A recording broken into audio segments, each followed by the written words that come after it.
Hey guys, welcome back to the channel. This is story about what if neglected Naruto trained by Hiruzen and Danzo part 1. Before I start, please do support for more amazing content and comments for part 2. Do consider to subscribe my channel and share my video to your friends and check out the description as well. Let's start the video. Academy, Team Selection Day. Naruto smirked as he looked at the tied-up form of Sasuke at his feet. Smiling, he formed the seals of the transformation jutsu and turned into an exact copy of the jerk. He'd done it! He beat the bastard, and now all he had to do was show Sakura-chan how awesome he was. He opened the window and moved out quietly. Soon he was down to the ground and ran towards where he knew Sakura generally had her lunch. Streets of Konoha, sometime later. Sakura huffed angrily as she worked her way from the academy. Today had not been a good day in the end. She had been the happiest in her life when Iruka-sensei had announced that she was the only kunoichi in the entire grade to have made it onto a team with Sasuke. Take that, Ino pig. True love conquers all. But nothing other than that had gone according to her plan after that. Sasuke had been too shy to even consider having lunch with her and had run off. Then their teacher had arrived for the meeting 4 hours later than the scheduled time, only to inform them that they weren't really genin yet and would have to pass his own test for them to be accepted as ninja of the village. She had tried to ask Sasuke out for some evening tea or even dinner, as both of them were the best test takers in the entire batch, and she was sure that he would at least say yes if for nothing then to talk about the test and maybe revise a few things from the academy to help them tomorrow. She thought that she had almost succeeded too until the idiot Naruto had intervened and Sasuke had disappeared from her sight. How she hated that idiot! Couldn't he get a clue? She wasn't interested in him in the slightest. She was sure that if the idiot had not been so annoying, then she could have at least managed to get Sasuke to revise the syllabus with her over tea in the least. To top it all off, not only had the idiot taken Sasuke's first kiss, later he had disguised himself as Sasuke of all people and attempted to kiss her. A nuisance! Her mother was right, he was just a damn nuisance. At that moment Sakura made a split-second decision that would change the fate of the elemental nations for generations to come. After all, she thought, he was always going around pranking people around the village, so I'll just give him a little payback for trying to trick me. Now she just had to figure where he lived. With Naruto, night time. Naruto slurped the remnants of the last bowl, just the third for tonight, before he paid his tab at Ichiraku and moved towards his house. He was so happy that he was on a team with Sakura-chan, but Iruka-sensei had pulled a fast one on him by putting in Sasuke too. Why couldn't Iruka-sensei just see how awesome a ninja he was? He didn't need the jerk on his team to bail. Walking along, he thought about what kind of test Kakashi-sensei would have for them tomorrow. Bah! No matter what, he'd show everyone he was the best to bail. And then he'd beat the bastard and Sakura-chan would see how awesome he was and love him. He finally reached his apartment and opened the door, only to be sprayed with a pile of what seemed to be half-cooked ramen as he took the first step inside. Nuh! Naruto opened his eyes slowly to see that he was covered from head to toe in noodles and soup. He fell to his knees as he looked at his precious rations for the week. Poor ramen. Now all he had was a bit of rice in the pantry, and he wasn't sure whether it was still there or not. The rats tended to be rather nasty. Suddenly the prospect of not having breakfast seemed much better now that he couldn't have any even if he wanted. Naruto just hoped that his sensei would take them on a cool mission to rescue a princess or capture some bandits, and he'd get paid for it. He really needed money now. Cup ramen was not cheap. Plus tomorrow was rent day, and he just had enough to cover for rent and one morning run for milk before he ran out completely. He picked off a few noodles from his jacket. The soup ran down his body frame and was now uncomfortably seeping between his feet and the sandals. Truly this was not his day. Knock. Who could it be at this time? Did old man Hokage come to visit? Naruto opened the door. The gruff face in the hallway sadly belonged to the landlord and not the kind old man he had been hoping for. What are you doing in here? The landlord asked, his voice underlying annoyance at having to talk to this thing that the Hokage had thrust onto his property. That was the only time he had regretted agreeing to manage a property on shinobi lease terms. You are supposed to keep the property clean, the landlord spoke, so clean up this mess. Naruto scowled a little. He did not need to be told this. Sure, he didn't keep everything neatly, but he didn't keep his house dirty. Also, today is rent day, so make it fast.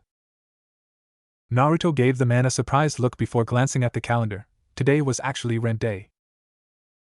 Yeah, I'll get it, Naruto spoke. He moved into the kitchen and put his hand behind the fridge. Now that he thought about it, maybe even milk was out of his range once he paid rent today. Soon his grasping had caught hold of his dear Gamachan.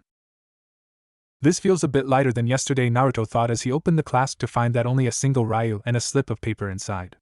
Naruto hesitantly opened the paper to find a drawing of a face giving him a raspberry.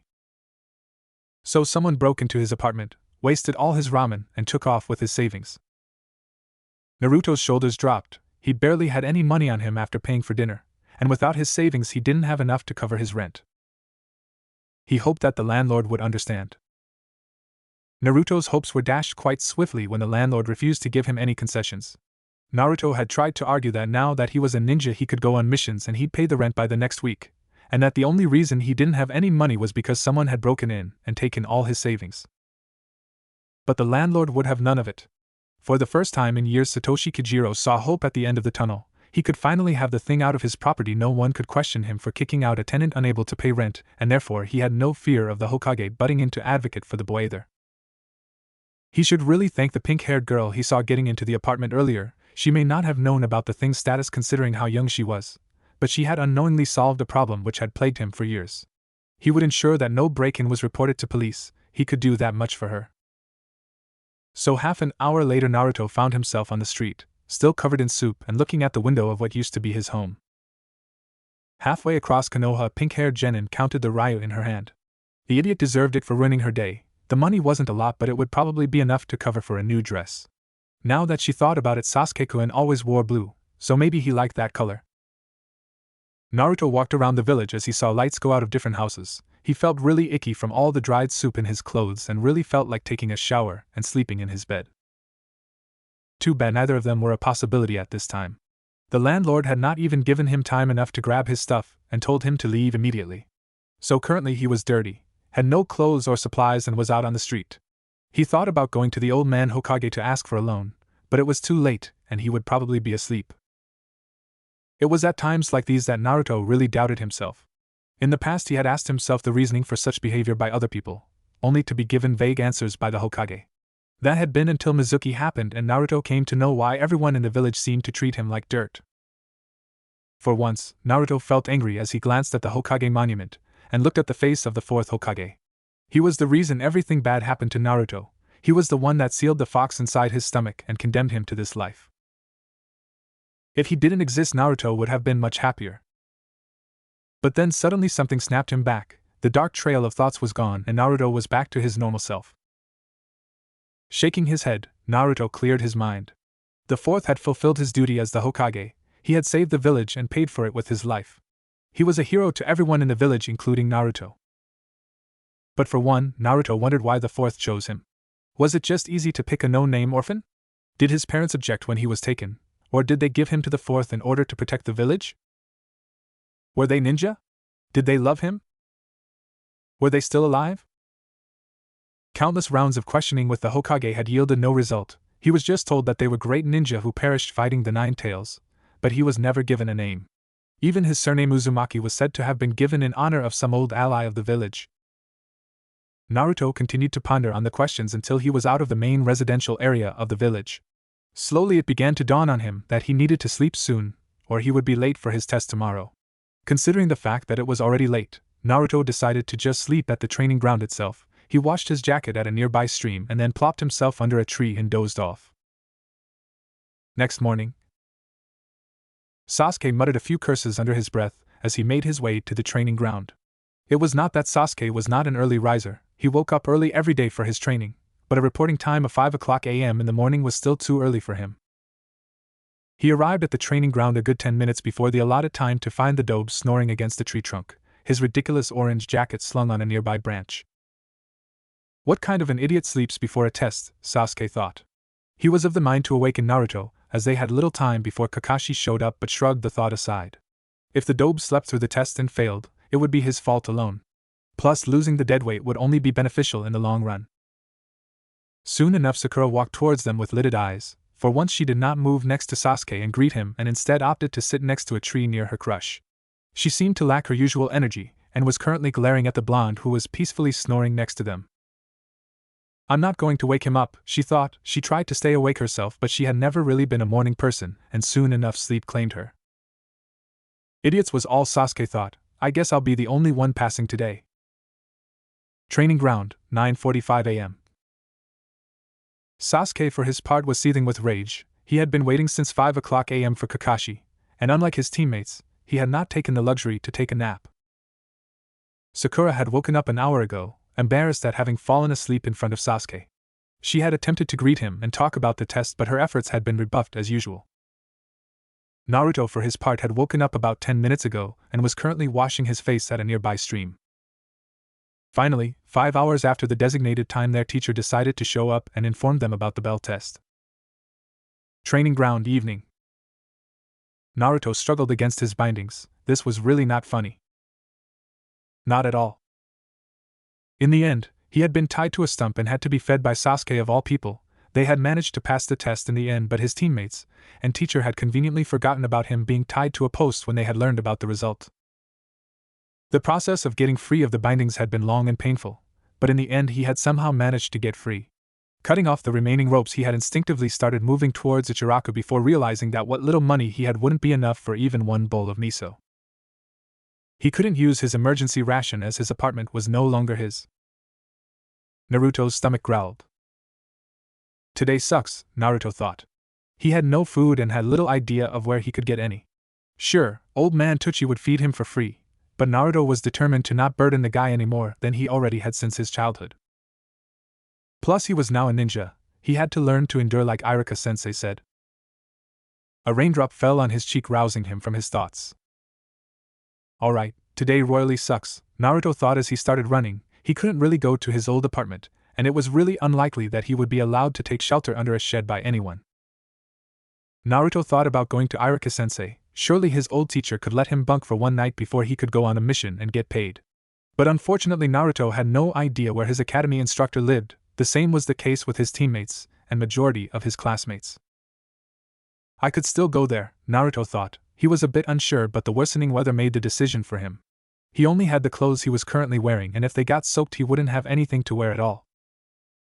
The there in Naruto's thoughts was an abandoned building in an enclosed compound Naruto had used for hiding a few years ago. It had been his go-to place for storing pranking supplies and otherwise hiding when he was feeling particularly low. It was a pretty standard but old two-storied house in a compound on the outskirts of the village. The compound had a much bigger house on the other side which was owned by an old lady who sometimes stayed in the village. Nobody really ever came near that abandoned building, and it had been a perfect getaway for the boy before he had been given his apartment by the Hokage. Naruto ran as fast as he could and made it to the compound. Recalling from his earlier nightly visits, he moved a big rock near the wall and was glad to find that the tunnel he had constructed years ago was still mostly intact. He crawled through, grimacing as he had originally not dug it with his current size in mind but ultimately got through. Once inside, he pulled a rag he had found near the training ground over his body and jumped into the canopy before rushing to his destination. Once outside the building, Naruto crawled to the first floor and reached to a window, his usual entry point in the earlier days, and pressed at a spot where he knew that the wood had been tender. Click. Mission success, Naruto smiled as he slid the window open and quietly made his way inside, closing the window behind him. The place was just as he remembered from a few years ago, cold, dark, and dusty. But anything beats soaking out in the rain, so he'd take it. Moving downstairs, Naruto made his way to the kitchen. He opened a cabinet and slowly raised the bottom to reveal his safe as had been. He was pleased to see that almost everything he hid here was still intact: the cool cloak he had once snatched from the Hokage's office, a few tools for pranks, a set of blunt kunai and shuriken, some ninja wire, and a lot of other things. But most importantly, it contained something Naruto had preserved as a treasure during his younger years: a jar of honey. Naruto distinctly remembered he had once slid into a bakery. The guy at the counter didn't know him, so he had been able to purchase a honey toast on that day. Naruto had loved it and purchased it every day until a mean old lady replaced the guy and he was shooed away from the shop. Buying honey by itself had been ridiculously expensive, at least for him, so he had taken a more roundabout and risky route. He had overheard a boy in class talk about how his father raised bees for honey and how awesome it was to get some yourself. Naruto, for his part, had understood that he just needed to raid a hive and he would get honey. So with a kunai in hand, he had stabbed the first honeycomb he came across. Alas, no one told him about how badly the bees stung. At the end of the day, Naruto managed to get enough to fill a small jar, and had preserved the sweet treat for a special occasion. Well, he became a genin today, so that counted as special. Plus, Iruka-sensei said that honey never went bad, so he could probably eat it. Naruto opened the jar, he put his forefinger inside and savored his first meal for the day. By the gods, this thing was like the ramen of sweets. Naruto emptied the jar quickly. It was quite small in size, but he was feeling much better now that he had at least had something to eat. Licking off the last remnants, Naruto put the jar down. The rain outside was still going strong, and he decided that he would spend the night here. With that, Naruto milled around. It was really dark in the hallway as there were no windows, and Naruto couldn't even light a candle as someone might come to check. Thankfully, he had always been able to see slightly better than others in the dark and made it to the storage under the stairs. He hoped that he at least find a pillow or a dusty blanket. It was quite chilly, and sleeping on his hand left it really numb in the morning. With those thoughts, Naruto touched the handle and turned it. Suddenly, the flooring under his feet disappeared and his body was in free fall. Underground Root HQ. Danzo Shimura had been having a normal day, as far as he was concerned, that is. He had a meeting with the Hokage with respect to the new Genin team selections. His suggestions to alter the current teams were considered and then summarily dumped. That was no surprise. After the meeting, he had received information from some of his contacts at the Fire Capital that the Umahushi clan had been trying to revive the Hidden Tree village in the northern area of Fire Country, and had dispatched a team of 4 members of Root to locate and assassinate the current clan head. His brother would be framed for the murder, and without someone to head the organization, the movement would fizzle out.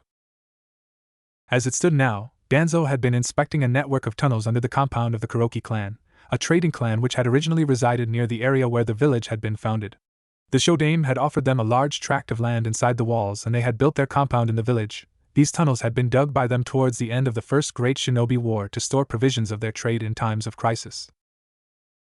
A trade which Danzo controlled now. As it stood, a majority of those of the Kuroki bloodline had left the village over the years, preferring to settle either at the massive port city of Genkai to the south or the Fire Capital, wherein traders were appreciated more. The only remaining member with the claim to these lands was an old woman who often alternated between living in Konoha and Genkai, and would soon permanently shift to Genkai, leaving this land in the care of Akemi Fushiki, also known as Agent Number 25 of the 4th Platoon of Root. The compound by itself was vast, covered with thick vegetation, and near the outskirts of the village, away from the more noble shinobi residential areas and clan compounds, and therefore poorly patrolled, making it the perfect place for running his operations. Danzo had been in the midst of planning his operation when one of his agents had approached him and signaled that something urgent had cropped up. Apparently someone had used one of the secret entrances to the underground without any prior authorization, and therefore it was concluded that it was the work of an intruder. The nearest team had swarmed the entrance, and the intruder had been caught. It was unsurprising, but what really caught Danzo's attention was the identity of the intruder. It was the Jinchuriki of the Nine-Tailed Fox, Uzumaki Naruto himself, who had accidentally accessed the north entrance to the underground. Apparently the Jinchuriki was unable to use his chakra to stick to walls and had taken a free fall of over 130 feet, which broke his right leg, cracked the bones in his right arm, and also broke quite a few ribs. He had been rendered unconscious by the operatives and was currently bandaged and tied to a bed with an 4 drip. Report, Danzo spoke, gesturing to his medic. Patient's name is Uzumaki Naruto, the medic answered robotically. Right leg is damaged to a great extent, bones broken at multiple locations, right shoulder dislocated from impact, and multiple hairline fractures over the entire body frame. 4 of his ribs have broken and 1 had managed to pierce his right lung. The bleeding has been stopped and patient is recovering at an exceptional rate. We are currently in the process of injecting glucose into his bloodstream as the calorie demand for regeneration has caused his blood sugar levels to collapse. Should regain consciousness in about 6 to 8 hours.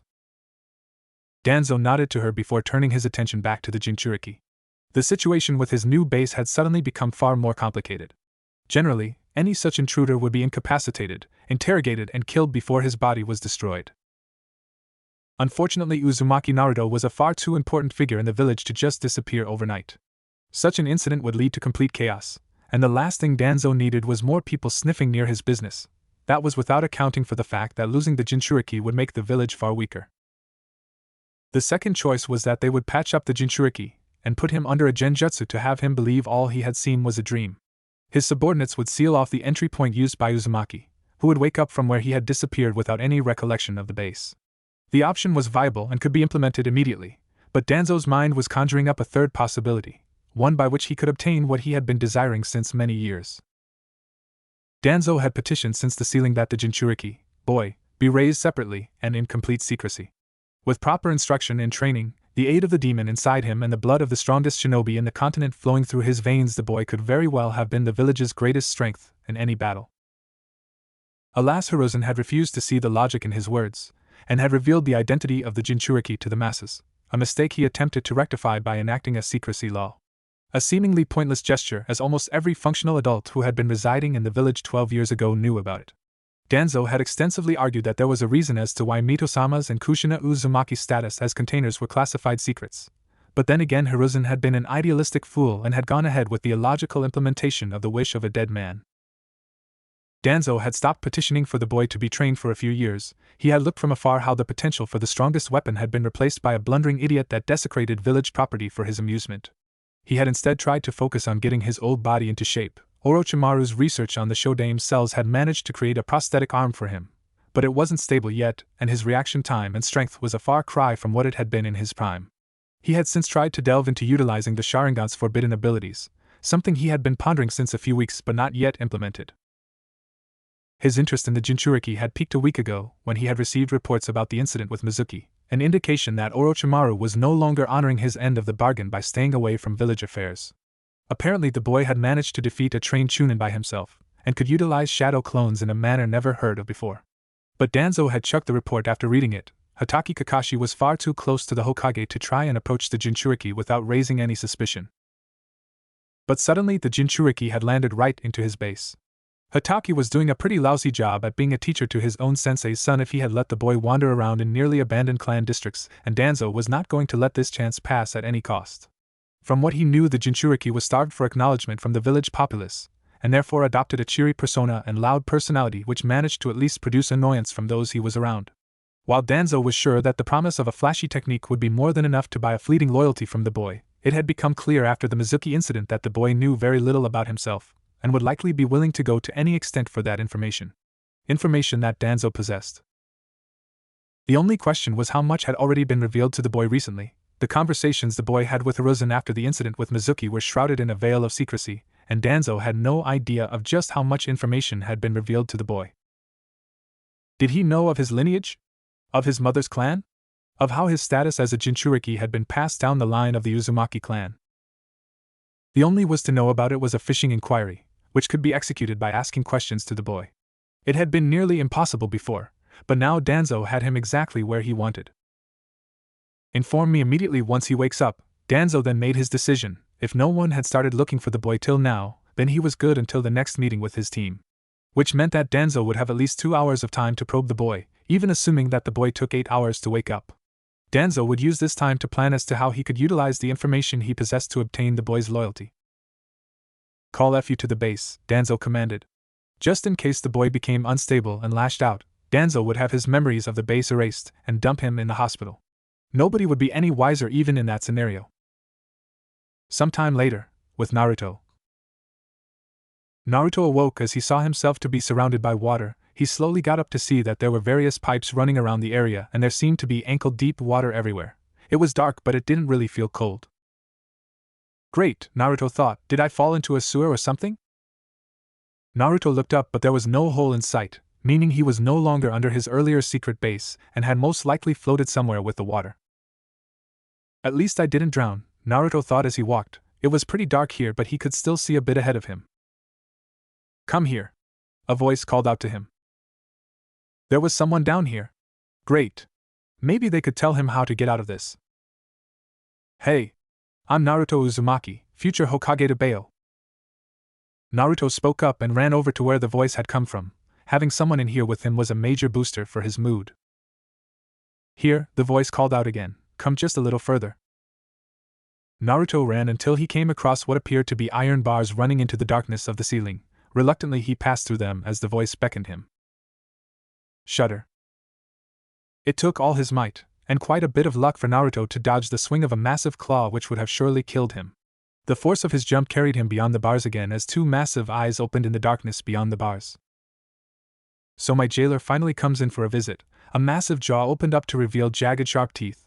The darkness slowly faded to reveal a giant fox, 9 tails swishing behind it. Though you are just a runt, a shame I wasn't able to kill you. Why you?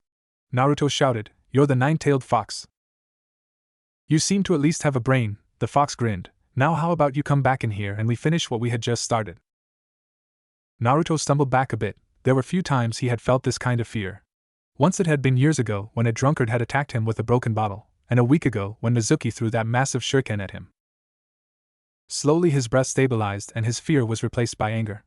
This goddamn fox was the reason for all his troubles. Without it he would still have parents, and no one would ignore or hate him like they did right now. Where the hell am I? Naruto half wondered half asked as he looked around for a clue. Mizuki said that the fox was sealed inside his stomach, so why the hell were they in a sewer of all places? This is your mindscape, the QB spoke. How fitting for it to manifest as a sewer, speaks volumes about a pathetic being such as yourself. The hell are you talking about? Naruto shouted. They were in his mind. And it was a sewer! Yuck! The little stunt you pulled nearly got us killed, the QB spoke. The only reason you are even surviving right now is my chakra. Without it you would already be dead. Be grateful for this gift of life. Red chakra floated across the water from inside the cage. It swirled around Naruto before it completely surrounded him. Now go, the QB spoke. I have no need to talk to runts such as you. The red chakra suddenly seemed to cave in on itself and smothered Naruto, who screamed in panic. Root base. And Naruto got up with a start to find that he was no longer in a sewer. Instead it was a white ceiling, and only one place he knew had white ceilings. Looking around, Naruto could say that he was in a hospital. He tried to move his arms, but both his arms and his feet were bound. He could only see with his left eye, as his right eye seemed to have been bandaged, and so were his arms and a major chunk of his body. Did I fall into an old pit or something? Naruto distinctly remembered that Iruka-sensei had said something about how many clans dug pits underneath their houses to store supplies in time of need, and often to hide themselves as well. Finally calming down, Naruto recalled what had happened. He had just turned the handle to the storage, and then he suddenly fell down a dark tunnel and landed hard on his leg. The last memory he had was of a masked guy like the ANBU rushing to him before he passed out. Great, one day of being a ninja and I'm in the hospital. Naruto grumbled mentally as he saw a long-haired guy move into the room. You are awake, okay. Judging from the voice, this was a lady and not a guy as he thought. Naruto tried to nod, but his neck hurt. Do not move, the lady spoke. You have multiple broken bones and hairline fractures. Moving will only cause pain until they are healed. Naruto simply blinked. The woman then moved near the door and pressed a button. Uzumaki-san has regained consciousness, she spoke, informed Danzo-sama immediately. Danzo-sama? Was he the new doctor? A few moments later, a weathered old man slid into the room. Half of his face was covered in bandages, and he was walking by using a cane. The lady bowed to the man before he came near Naruto and sat on a chair. Uzumaki-san, Danzo spoke, my name is Shimura Danzo. Naruto felt himself get a bit scared. This man had really impassive eyes. It is a pleasure to meet you, though I believe you do not know me. Naruto tried to talk, but these guys had bandaged his mouth as well. Impassively, Danzo made a gesture, and the lady moved near him and slit the bandages in a way that let him talk. No sir, contrary to what everyone thought, Naruto wasn't really rude. It was just that acting politely had caused people to just outright ignore him. At least when he was loud, people acknowledged that he existed, if only by conveying annoyance. But right now Naruto knew he had to be polite. Something about this crippled old man had alarm bells ringing in his mind. Danzo himself had been surprised. He had half expected the boy to shout about being let out of the hospital, but he seemed more subdued now. Maybe the clownish idiot was just a created persona. Danzo looked on at the blonde, intrigued by his recovery. He moved some of the slit bandages to see that a major portion of the face had been healed without leaving any scars. The 4 drip had seemingly provided the boy's body with enough calories to boost his already inhuman healing abilities. Truly marvelous, Danzo spoke, weighing his words cautiously. You heal even faster than your mother used to. What? You heal even faster than your mother. What? Naruto shot up like a bolt, pain in the neck be damned. This guy knew his mother. However, his reaction proved to be quite bad for himself as his chest started to pain as well. He started coughing violently, and was forced to lie down again as the masked lady pinned him down by the shoulders. Why, you knew my mom? Naruto asked, subdued after the initial reaction. Yes, I did. Danzo internally smirked at the revelation. It seems that his concerns regarding Hiruzen placing the boy under Hataki's tutelage were exaggerated. The boy still had zero knowledge of his status or lineage. It would have been appalling had it not turned the situation so completely in Danzo's favor that it was still appalling. Intelligence reports indicated that the Hidden Cloud village had a Jinchuriki who could completely control the powers of the 8-tailed ox, and that the Jinchuriki of the two-tailed cat was on a similar path. The Hidden Rock Village had Han of the Steam Armor, someone Danzo had personally fought and knew was a threat even though he lacked complete control over his beast, Rashi. While being on an even lower level than Han had proven his ability to utilize the lava release from housing his tailed beast, and was a formidable fighter. The Mizukage was himself the host of the three-tailed turtle and had another Jinchuriki as backup in the form of Utakata. Sunigakure had apparently failed to forge their weapon correctly, but the result had still been more desirable than what the Leaf Village currently possessed. This was not mentioning the reports of the Seven Tails Jinchuriki having manifested special abilities similar to those of the Aburain clan in the Hidden Waterfall Village, a minor power that had recently started to flex its muscle. Throughout the elemental nations the Jinchuriki had been mobilized. They were ready and extremely dangerous. Therefore, Danzo would ensure that Konoha would not lose out in the weapons race. The boy would learn to control the powers of the fox and use it in battle. Kushina had proven that it was indeed possible without the Sharingan. Even if the boy was not able to do so like his mother, the nearly endless well of chakra he was provided with by the Bijou combined with his accelerated regeneration would allow him to push past the physical limits which constrained any normal shinobi. The simple speed training course alone could create a monster as fast as the Yondaime in a much shorter span of time. Either way, he would be the perfect weapon. Danzo would ensure that the boy would obey. After all, it seemed as though he would willingly trade an organ just to know who his mother was. Naruto, for his part, was hyperventilating. He had spent years running around the village asking anyone he could find about the identity of his parents. People mostly ignored him, and his caretakers at the orphanage just shouted at him to not annoy them. One particularly mean lady had told him that they had left him because he was a very bad boy. Naruto had then vowed to be a good boy. He always listened to what his elders told him, stayed quiet, drank his milk and never complained. He did it for years as a kid, but still his parents never came back. So in the end he asked the kind old man with the pointy hat who sometimes came to visit him when he was alone. Maybe he knew about his mommy and daddy. The old guy would be able to tell them that he was a good boy now so they could take him home. The fact that they were both dead had hit him like a ton of bricks. He had cried for days before he could bring himself to accept the fact that he would never meet his parents. Then one day some of the kids at the orphanage had started getting some stuff from a box which the caretaker had come back with. The caretaker told them that the stuff in the box used to belong to the parents of the kids before they died. Takahashi had gotten a really cool wooden sword and Kisaki had gotten a set of really pretty fans which belonged to her mother. Naruto had run to the box as well. Maybe his dad left him something really cool. Maybe his mom had made a scarf. He grasped for something, anything. Something to prove who he was, something which he could call his own.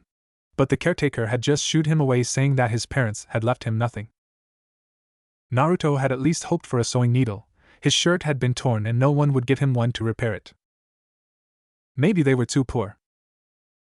That had been the first time Naruto had ever heard a possibility of what his parents might have been like, even though he was sure Takahashi had meant it as an insult, but Naruto had still conjured an image. At least it gave him a sense of belonging. Naruto envisioned his parents living in a rusty shed, like he had seen once he had snuck out of the orphanage at night. A man had been living under a temporary shed in the forest. He didn't really seem to have much on him, dirty rags for clothes, one eye covered by an equally dirty bandana while he was boiling something blackish in an old metal can over a pile of wood. It was easy for Naruto to think that his father could have been the same, his mother clad in something equally dirty sitting next to him with a baby version of himself in her arms just before the Kyuubi struck. The image was with him for months, and would have possibly stayed with him till date if the old man Hokage hadn't mentioned once during lunch that his parents were shinobi. Naruto had never been happier in his life. But then the old man had just gone back saying that he didn't know who they were, but Naruto was just glad to know that his parents were ninja. Hibachi had once mentioned that his mother had probably been a whore, whatever that meant. Maybe a whore was some kind of ninja. But still he had no name, and now suddenly there was this old man in front of him who was casually saying that he healed faster than his mother. How? Naruto croaked. I asked Hokage Gigi, he said even he didn't know. I do not know what you have been or haven't been told, Danzo spoke, but I know of your mother because I taught her how to be a shinobi. She used to be my student earlier. This guy was his mother's teacher. So was he like Kakashi-sensei to his mom? That meant she was a ninja, so why didn't the Hokage know? And as for the Hokage, I believe that he does not trust you enough for you to be aware of this information. Danzo spoke. Naruto's head whipped to the side, the excruciating pain in his neck temporarily forgotten as he glared at Danzo. This guy was wrong. Completely and utterly wrong. Gigi was awesome to Bayo. He came to visit Naruto at his apartment, and even treated him to ramen. Most importantly, Gigi never looked at him with those cold eyes. Naruto was about to open his mouth and deliver a scathing rebuke to this old cripple when the man put his hand into his robe and put something on the table. Looking closely, Naruto saw a photo of a lady. She had long red hair held up in a ponytail and was smiling at the camera. She had vibrant green eyes that seemed so full of life and was wearing a dark blue kimono with pretty cherry blossom petals on it. Beautiful, was all Naruto could think before his attention was drawn back to the old guy. Her name, Danzo spoke, was Uzumaki Kushina, and she was the previous host of the Nine-Tailed Fox before your birth. Naruto's poor brain couldn't take it any longer, and he passed out. Danzo did his best to not let a smirk creep onto his features. He had spent a better part of the last 5 hours rehearsing what he would say to the Jinchuriki, and it seemed that his approach was working. All readings are normal, Danzo-sama, the medic spoke. He should awaken in a few minutes. Danzo remembered the time he had been called upon by Mito-sama herself to address the issue of Uzumaki Kushina's training. It had been a time after the Second Great Shinobi War. Konoha itself had been low on strength, and the nearly successful kidnapping of the maiden of the Uzumaki clan by the shinobi of Hidden Cloud had pushed everyone on the edge. She had not been a part of the route, far from it. Mito-sama, to whom he had owed a debt of life, had personally asked him to take up her training as his own student, and Danzo had done as he was asked. For over 3 years Danzo had trained her to near perfection. While she had not been very good at ninjutsu and was unable to use many of his prized wind techniques, she had picked up kenjutsu like a duck to water and had grown to become a very skilled kunoichi capable of holding out on her own against some of the most capable ninja on the continent. What she was unable to achieve in terms of ninjutsu and genjutsu had been covered by her unique capability to form chakra chains and her hereditary skills in Fuinjutsu. She had been his only student, the rest of his force only ever being trainees. Her strength had been formidable even before she started to call upon the beast sealed inside her, a power she was able to control to a far greater degree than her predecessor. Despite her skills, in the end Danzo had been disappointed in her for being far too soft for his liking. During combat she would spare enemy ninja when killing would be more efficient, and had grown far too attached to the philosophy of peace as had been propounded by Hiruzen down his line of teaching. Danzo knew that the Yondaime Hokage, who happened to be her lover, had a greater role in convincing her about the philosophy, and had moved to create a distance between her and Danzo over the last few years before his death. It was a distance Danzo had accepted. He was a shinobi of darkness after all. He had been called upon to complete a mission to teach Kushina Uzumaki and had executed it flawlessly. However, in spite of the fact that he told this to Kushina, she had always referred to him as sensei whenever their paths would cross, and had more than a few times admonished both her lover and her lover's perverted teacher for not respecting him, sometimes physically as well. Even when he had been distant, she had always tried to keep in touch by writing him letters about her missions and often sending pictures such as the one he had pulled out in front of the boy. Her marriage had been a surprise, and her pregnancy even more so considering the perils it would bring upon the village if anything went wrong at the time of birth. There was a very good chance of the seal weakening to an extent that the Nine-Tails could break free. He had attempted to talk to Hiruzen into trying to beat some sense into the young couple. Surely there were many other medical options available to couple if they desired to have a child. Danzo had even volunteered to provide a trained surrogate if required. As usual, his concerns had been brushed aside and he was told that everything was under control. Out of options, Danzo had finally written to Kushina himself. Surprisingly, she had responded and asked to meet with him. He still remembered the meeting. "I understand that you are worried, sensei, both for the village and for me, even if you don't admit the latter. But for Minato and me, this is something we have both wanted for a long time, our own family. I promise that we will lay down our life to protect the village if anything happens. But just this once we want to be selfish." Danzo had been unable to speak anything to her thereafter. It was true that she and her husband, an idiot as the guy had been, had contributed more to the village than entire clans had in many generations. So as long as they could take all required precautions, he had stayed away. How everything had gone so horribly wrong that night was still a question that plagued him to this day. To his knowledge, a temporary hospital had been set up by Biwako Sarutobi herself for the birth. The Yondaime had been personally present to keep the seal intact, and the place was guarded by 2 squadrons of ANBU.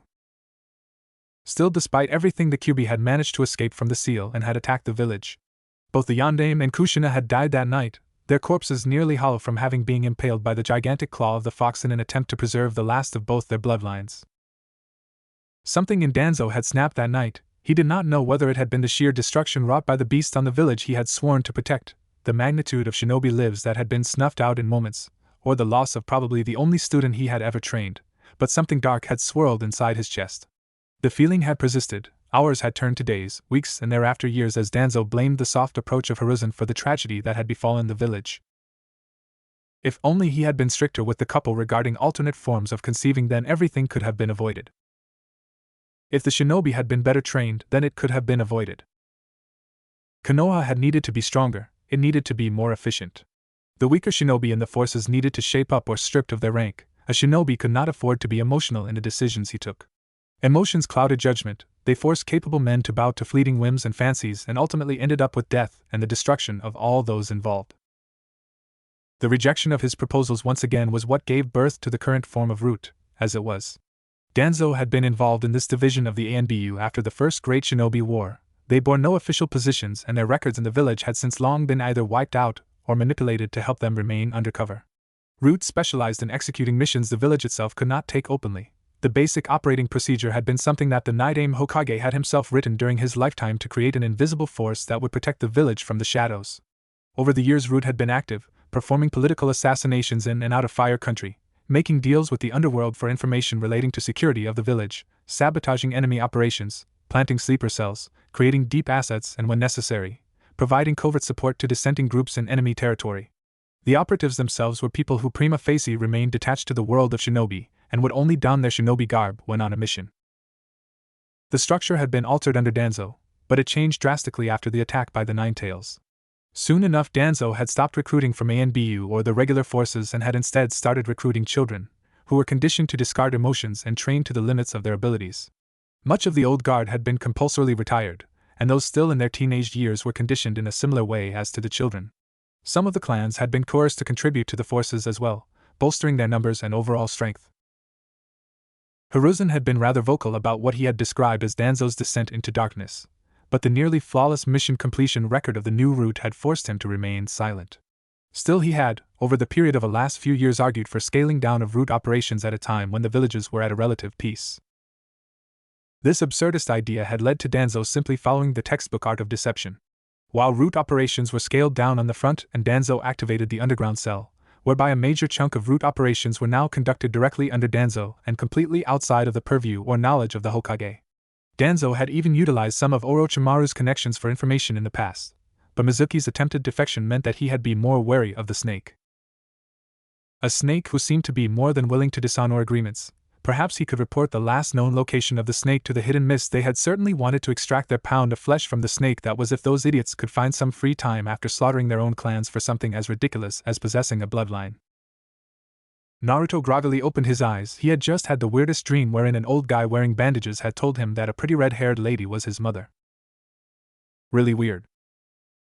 As he tried to move, a searing pain shot through his body. His brain suddenly went into overdrive as he observed his surroundings. He was in a hospital. Check. The old guy was here. Check. The photo of the pretty red-haired lady was in front of him. Check. Conclusion: this was definitely not a dream. It seems you have woken up, Danzo spoke. I believe you would like to see this for yourself. Danzo made a gesture as the medic moved and loosened some of the restrictions on Naruto's arms and raised the back of the bed to get him into a semi-sitting position. Wordlessly, Danzo picked up the photo frame and handed it to the boy. Naruto took the frame as carefully as he could, delicately cradling the frame in one arm. Naruto ran his fingers over picture. He felt a warmth come over his body as he continued to look at the picture. So this woman was his mother. Wait a sec. How do I know you're not lying? Naruto asked, his grip over the frame hardened. Over the years, Naruto had many people lying to him about many things. There was a time he was invited into a hotel with the promise of a warm meal, but he had been kicked out the moment food had been served before him before he could even take a bite. The patrons laughing at his face as he looked on in confusion. Whether or not you choose to believe me is upon you, Danzo spoke, having anticipated the question. However, there are two factors I believe I should tell you which will aid your process of arriving at a conclusion. Naruto just looked at the guy, and he continued. Firstly, Danzo spoke, I have nothing to gain from lying to you about this, and secondly, Danzo paused for a moment, if the Hokage were to even catch a whiff of me revealing this information to you, he would have me executed. Naruto just sat stunned. Was this guy really saying the truth? But again, Naruto thought, Mizuki team said that there was a law about me and the fox, so maybe this was something similar? No longer as excited as he had been a few moments ago, Naruto let his shoulders relax. while Mizuki had revealed this information about the fox and had just tried to kill him, this guy felt a bit different. There was something inside Naruto which told him that this guy was telling the truth and Naruto wanted to know more. But that just begged the question as to why this guy would reveal this information to him if it could get him killed. Did he want to kill him and leave the village like Mizuki team did? No, Naruto thought, if he just wanted to take it out on me, he wouldn't have me patched up like this. Plus the guy didn't have the same cold eyes as the villagers, while they weren't warm like Iruka-sensei or the Hokage, but Naruto knew that this guy certainly didn't hate him. Which could only mean that this guy wanted something from him, and was willing to trade information for whatever he wanted despite risking death. I take it that you wish to know what I gained from revealing something like this to you, despite the risk of death? Naruto nodded. This guy was good. Definitely a ninja. For one, Danzo spoke, you are the Jinchuriki of the nine-tailed fox, and occupy a key position in the village. That is in not just keeping the fox at bay but also as a deterrent from potential to other villages who might be willing to attack us. Jinchuriki? Was all Naruto could ask. Literally, Danzo spoke, it means the power of human sacrifice. Figuratively, it is a term used for persons who have been used to seal a tailed beast. The nine-tailed fox would be a most fitting example. So, Naruto could feel himself sweat. There are others like me? Indeed, Danzo spoke, even your mother was one, however it would be more convenient to tell you everything in a more structured manner. I take it you are willing to be an obedient listener? Yes, Naruto spoke, he wanted to know everything about himself and his family. After what seemed like a whole day of talking, the old guy was done, and Naruto was, for a lack of vocabulary, blown out of his mind. In this world, there had resided Bijou, the tailed beasts. They were beings composed almost completely of chakra and were known to wield massive power. No one really knew where they came from, and theories ranged from scientific experiments of an old civilization to them being created by the Sage of the Six Paths, the mythical progenitor of all chakra. The nine-tailed fox was said to be the strongest of them all, but had remained elusive for centuries. Over the years, many people had tried to tame these beasts but had failed. This was until a clan in Wind Country had managed to weaken the one-tailed raccoon and seal it inside one of their clansmen, creating the world's first known Jinchuriki. This had led to chaos in the world, and therefore two of the strongest clans at the time, the Uchiha and the Senju, had entered into an alliance and set up this village as a deterrent to attacks from foreign powers. The arrangement had worked until one day the head of the Uchiha clan had left the village in rage, and had come back later with the bane of Naruto's existence. The nine-tailed fox. Apparently able to control the fox with some new Sharingan as the guy had described, the man known as Madara Uchiha had attacked the village and the Shodaime Hokage had fought him with his wife, Mito Senju, her maternal name being Mito Uzumaki.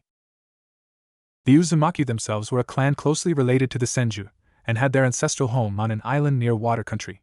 They were known for three things: their sensory abilities, their strong vitality, and their skills in the art of Fuinjutsu, the ability to create and utilize seals. Mito Uzumaki had used her Fuinjutsu skills to seal the nine-tailed fox inside her body once it had been temporarily suppressed by the Shodaime Hokage using his special ability, the wood release, a cool technique only he alone could use. Mito-sama had thereafter borne the bird until her death, which was then transferred onto his mother, Kushina Uzumaki. His mother had been born in the traditional stronghold of the Uzumaki, in Whirlpool Country. She had been specifically sent to the Hidden Leaf to bear the burden because the Uzumaki bloodline ran strong in her, and she had a special chakra which was suited for the task. Apparently the chakra of the fox was very bad and it had been concluded that only someone with a very strong life force could take the burden, therefore his mother becoming the Jinchuriki had been a foregone conclusion. The old man told him that she did not desire to do it, but she had little choice in the matter. It was then that the Hidden Eddy village, the home of the Uzumaki, was destroyed by an attack coordinated by the Hidden Cloud, the Hidden Rock and the Hidden Mist village. They had learnt about the advantage of having an Uzumaki as a Jinchuriki, and had demanded that those strong in the blood must be handed over to create strong weapons. The Uzumaki had naturally refused, and the villages had attacked. The Hidden Leaf, involved already in an ongoing war with the Hidden Sand village, had been unable to provide any reinforcements in time, and the village had been destroyed. A major portion of the island had simply been sunk. What little remained of the Uzumaki had been scattered across the continent. Most of the people that had been recruited were civilians, but they had moved away from the hidden villages, trying to put the world of shinobi behind them. Kushina Uzumaki herself had been kidnapped once by the Hidden Cloud after the incident in an attempt to create a perfect Jinchuriki, but had been rescued by the village. She had then been trained by this old man for years before she became a jonin, and served as a frontline fighter. The most surprising part of the discussion being that she had been able to use the fox, something Naruto failed to understand. It is natural after all, Danzo spoke. A bijou is far too powerful an entity to be completely sealed away. The seal on a Jinchuriki itself is heavily dependent on drawing chakra from the host to keep the beast at bay, so when your own chakra depletes beyond a certain level, the beast tries to push its own chakra to replace it in order to loosen the seal. Mito-sama herself had never been a frontline fighter, firstly due to her status and secondly due to the sheer strain the seal put on her body. The strain caused her to age prematurely, and would often leave her drained even if she never did anything remotely tiring. On the contrary, Danzo paused before continuing, your mother's seal was a true work of art. In order to set off the drain the seal put on her body, a different approach was adopted which allowed some of the fox's chakra to slowly seep into her system gradually to bolster her own reserves. As a side effect, she was able to even draw on its power to some extent without loosening the seal too much, and combined with her skills it made her a very formidable frontline fighter. I dare say your seal should be similar.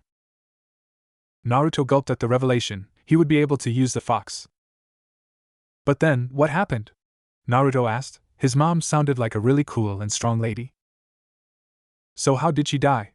How come the Kyuubi attacked the village if it was sealed inside her? Did it get free somehow?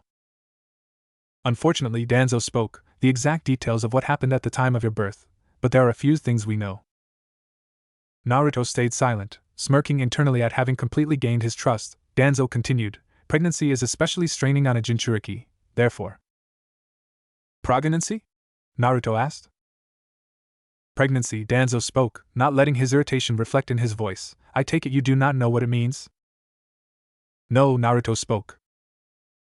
It is when a woman is carrying her child inside her body. Danzo spoke. He was irritated at having to explain something this sublime to the boy, but continued as it was necessary for his manipulation. Surely you have seen a few women around the village with bigger stomachs. They look like that because they are carrying their future children inside their body before they are strong enough to be born in this world. So they weren't just fat? Naruto thought. Internally he pictured his mom having a big tummy with him inside.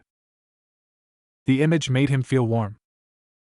And as I was saying, Danzo continued, it is a very strenuous period for a woman, and with your mother being a Jinchuriki herself it was even more difficult. The child inside the body is very demanding, and in case of shinobi a major part of the chakra inside the woman is directed to nourishing the child. As a result the seal holding the beast can weaken, and it can make an attempt to escape.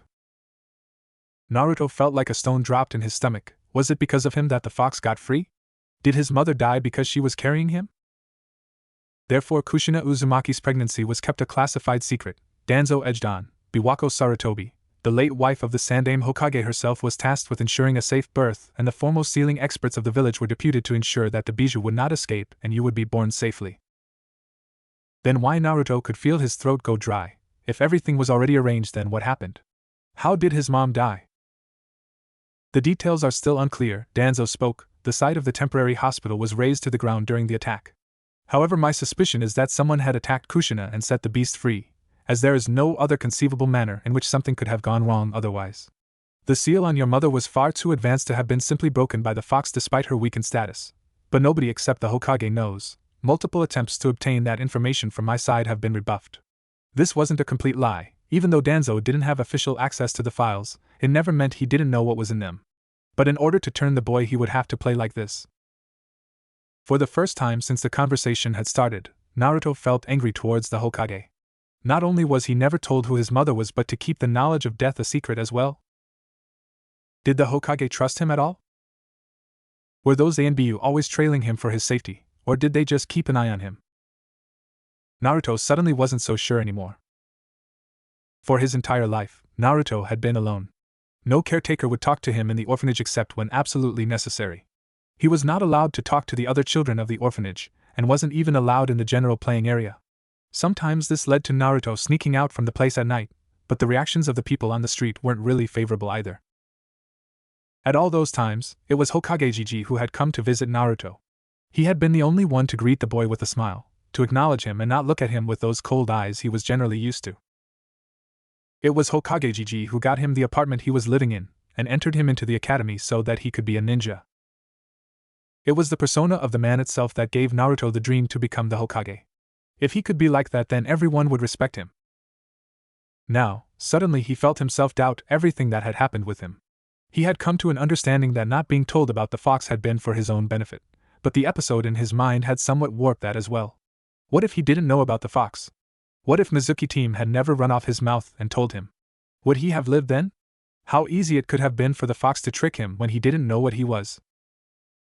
As a great topping to this really bitter bowl of ramen, he had come to know that he had a family, one that the Hokage knew about but kept from him. No, the Hokage didn't just hide the truth, that was something Naruto could have forgiven. The Hokage had lied, even after the incident with Mizuki-teen when Naruto had asked him again, about everything that had happened in his life and about the fox, but he had been told nothing. The same old routine had passed once again, there was no news about parents or who he was. The only thing he had learned that the Yondaime had wished for Naruto to be seen as a hero by the village. Why did he not tell him that he had a family? That his mother loved him enough to brave the fox for him? That his mother had once borne the same burden that he did? That he was not the first to bear the burden like this? Knowing all this, Naruto felt himself re-evaluating everything in his life. Suddenly he felt very numb. What, Naruto croaked, about my dad? I know of his identity as well, Danzo spoke, much pleased as to how vulnerable the boy was now. There was no trace of his earlier boisterous and rebellious personality and an unsureness of everything he had assumed he knew, but you must understand, I have already put myself in a very uncomfortable position by revealing what I have, if anyone were to know then. I'll never tell on Yudabao. Naruto spoke suddenly as if broken out of a trance. I swear that I'll never tell anyone what you told me, that's a promise. Good, Danzo spoke, he had obtained the boy's loyalty to a great degree now, all that was left was to press a few more buttons, but any further information you desire will only be revealed once you make another promise, Naruto-san. What is it? Naruto asked eagerly, he had already known that this guy would want something from him in return. But right now Naruto would give him his hand if he wanted. Firstly, Danzo spoke, you are to swear by the fact that you shall protect the village with your life if so required, you will place the village above all else. Do you agree? Absolutely. Naruto spoke, just that? He was going to do it anyway. Secondly, Danzo spoke, you will have to accept my terms of service, a deal if you must. Naruto gave the guy a pointed look, he had known that the guy wouldn't reveal life-threatening information to him without asking for something in return. But could he want? It didn't look like he wanted money, because he had to know that the blonde didn't have any. So what could he want? Naruto was having a headache thinking too much and therefore just went ahead as he always did. Tell me, what kind of deal is it, Gigi Tabeo? I swear I'll do anything to know more. After all, what could this old guy do that hadn't been done to him already? I swear I'll do anything to know more. Danzo forced down a smirk as he heard those words. Hiruzen is a fool, now he will know what I was talking about when I said that this boy could be the village's greatest strength. I see, Danzo spoke. However, I will describe the deal to you before you consider your final decision. It relates closely to the events tied to your birth. Naruto looked on. There was something more relating to his birth. Soon after your status was revealed, Danzo spoke, I had propositioned to the Hokage that you should have been raised separately, and your status kept a guarded secret, similar to what was done with your mother and Midosama before. However, and therefore, what I propose is that you will report to me and serve as a guardian of the village. In return, I offer the same training I provided to your mother, even more if you have the talent and tenacity to learn what she could not. Naruto sat still as he contemplated the Danzo's words. As the old man said, had asked that Naruto should have been raised in secret, with ninja who would train him to harness and control his chakra and that of the fox. They would have made him super strong and badass like his mom. Then Naruto would be able to go on super cool missions and show everyone how awesome he was. But Hokage Gigi said no, and wanted to honor the wishes of the fourth Hokage and revealed his status to the villagers. Later, when the villagers started to hate Naruto, the Hokage made a law that anyone who spoke about it in the village would be killed, hoping that this would prevent the hate they felt from passing on to his generation. He had hoped that letting Naruto stay in the academy would let him make friends and become normal like everyone. Great way to go, Gigi, Naruto thought. He generally didn't get sarcasm, or whatever it was called, but could feel why people like to use that. Normal, Faye. All of his life, nothing had ever been normal. No one in the orphanage treated him like another child, he was always locked away and punished for being a bad boy. People in the streets glared at him as he walked around, and when he looked back they looked away and acted as if he didn't exist. Like he was always someone else's problem. At the shops the people would either refuse him service, or just charge him so much that in the end he had to survive on cup ramen. In the academy kids made fun of him, and took away his stuff when he was not there. He was beaten around the corridors by Hibachi and his idiot gang for years before they graduated. The instructors in his earlier years just plain off ignored him, no one would answer no help him no matter how politely he asked. Any attempt at lashing out was punished badly, and therefore he had finally turned to pranks. At least they actually talked to him like a normal boy when they were mad at him for something other than being the jail of the fox. Naruto had endured. He had vowed to show them how awesome he was by being the Hokage. All that when he could have grown up differently, without mean people and teachers who actually taught him. He could have known he had a family, a mom that loved him and was super strong. He could have already been an awesome ninja when he was stuck with Sasuke of all people. It was at that moment that Naruto decided that he didn't like Hokage Gigi that much anymore. He couldn't shake the warm feeling when the old man treated him to ramen in the earlier years, but lying to him was the limit to which Naruto's forgiveness extended. Danzo surveyed the boy. His lone Sharingan beneath his bandages let him clearly read the body language of the boy even beneath his bandages. He had the boy exactly where he wanted, but he had to ensure that there was a long-term loyalty embedded inside his mind, and not just something fleeting born of temporary rage. You, Danzo spoke, can take the remainder of next week to convey your response. Naruto looked up to the guy, his eyes blazing. He wanted to join now. You Jounin instructor, Hatake Kakashi appears to have been chosen specifically for your team, Danzo spoke. While I do not agree with the Hokage on many issues, you and your upbringing included, it would not be becoming of me to interfere unless you are still being kept in the dark. So I shall wait and give you the opportunity to see for yourself. Naruto looked on at the guy. Maybe Gigi wasn't that bad. Maybe Kakashi-sensei would teach him something awesome? Maybe he'd tell him who his dad was. Okay, Naruto spoke, his fingers tracing the frame. I suppose I can't keep this, Gigi?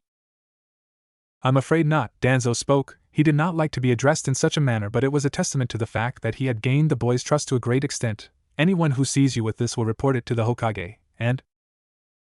I understand, Naruto spoke, uncharacteristically sober, but later? Maybe when you can tell me? I shall, Danzo spoke, retrieving the frame. It is the least I can do for my only student's son. How? Naruto took one last look at the frame before speaking. Can I tell you? I don't remember how I even got here.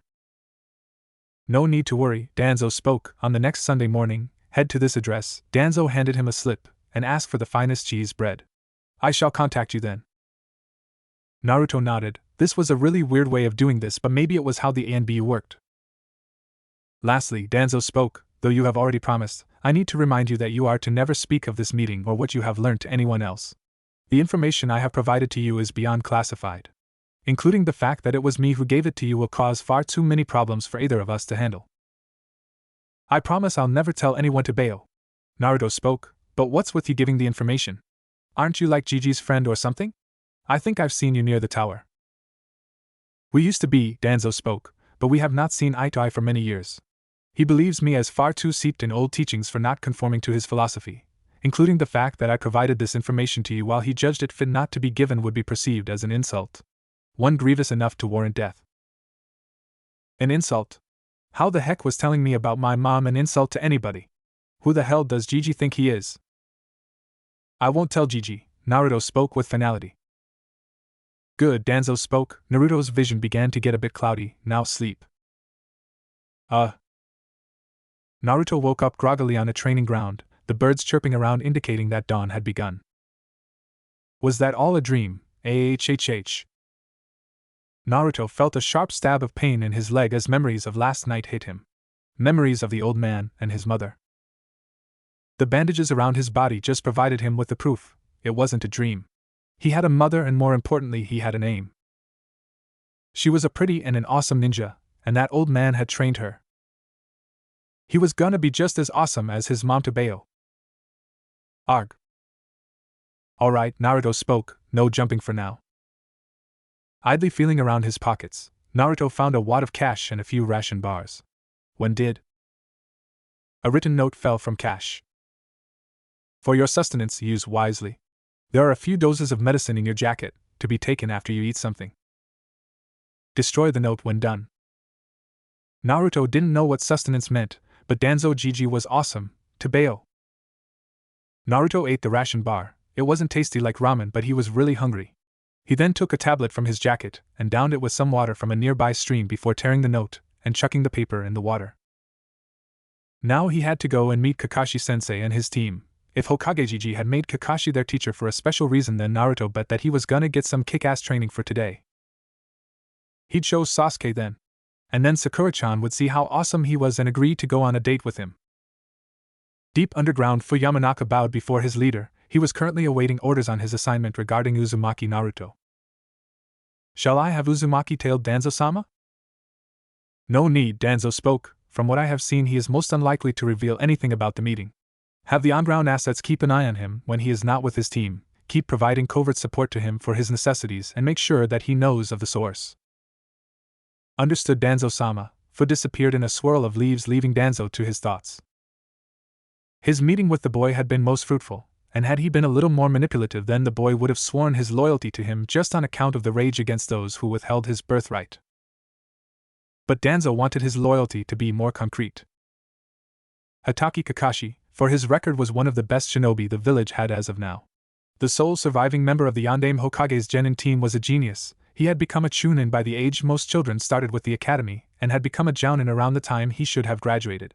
He had an illustrious record in the ANBU as an operative, and had served as a captain for a few years before he had rejoined the pool of jounin and served as a more public face of the village. On record, he was probably the most suited man to lead Team 7. He was the sole surviving student of the Yondaime Hokage and therefore had a connection to Naruto Uzumaki, and being the only loyal Sharingan wielder in the village, he was perfect to train Sasuke Uchiha.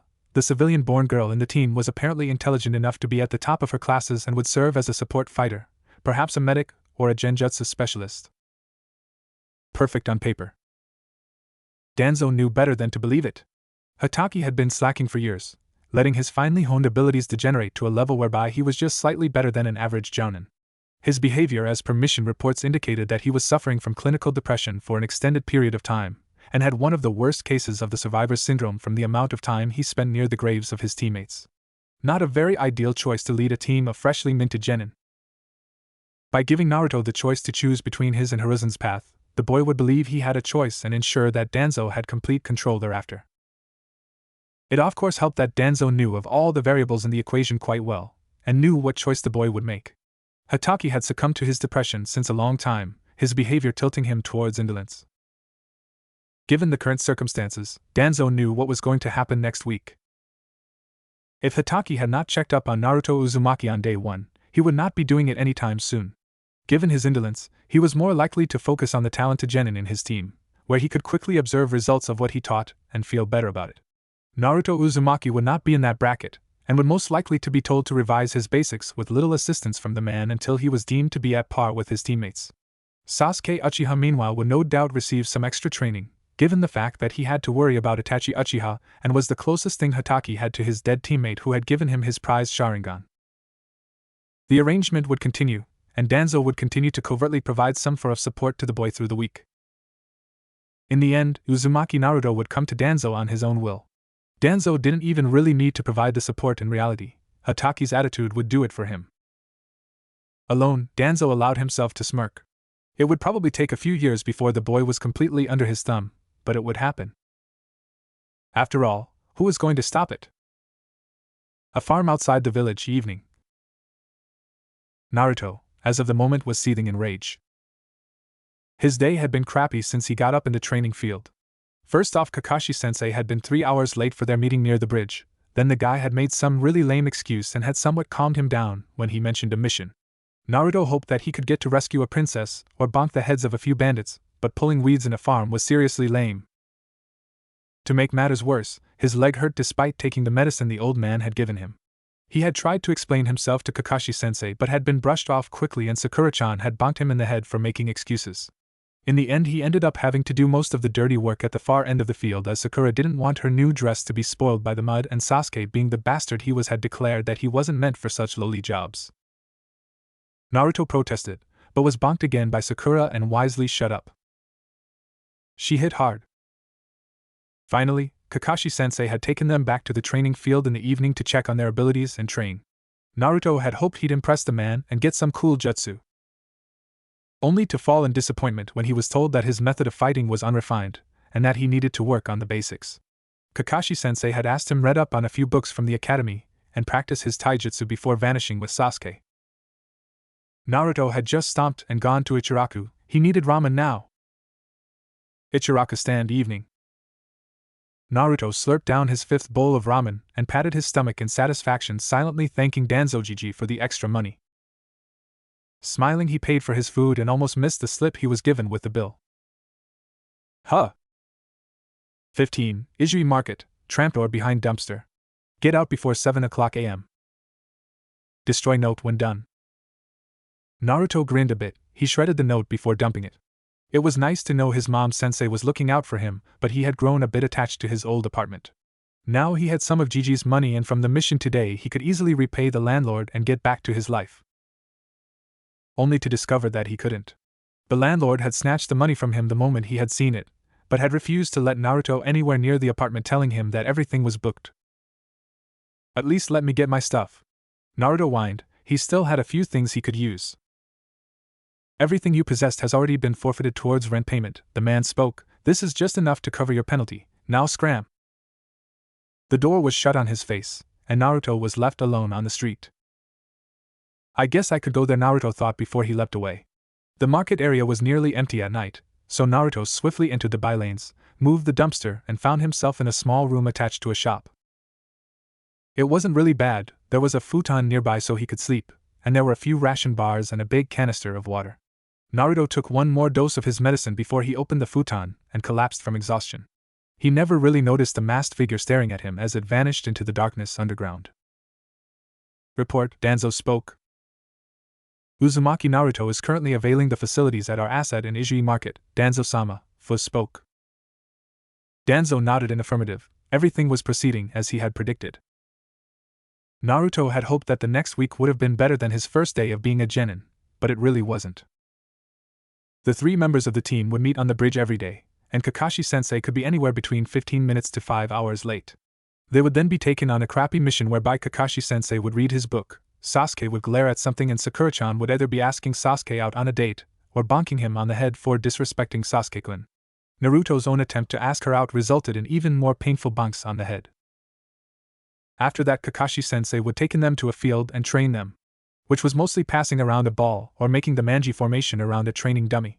Then Kakashi-sensei would take them around to train them individually. Naruto's attempts to impress him were met with a disappointed look and shake of the head before he was told to work more on the basics before Kakashi would vanish, sometimes with Sasuke.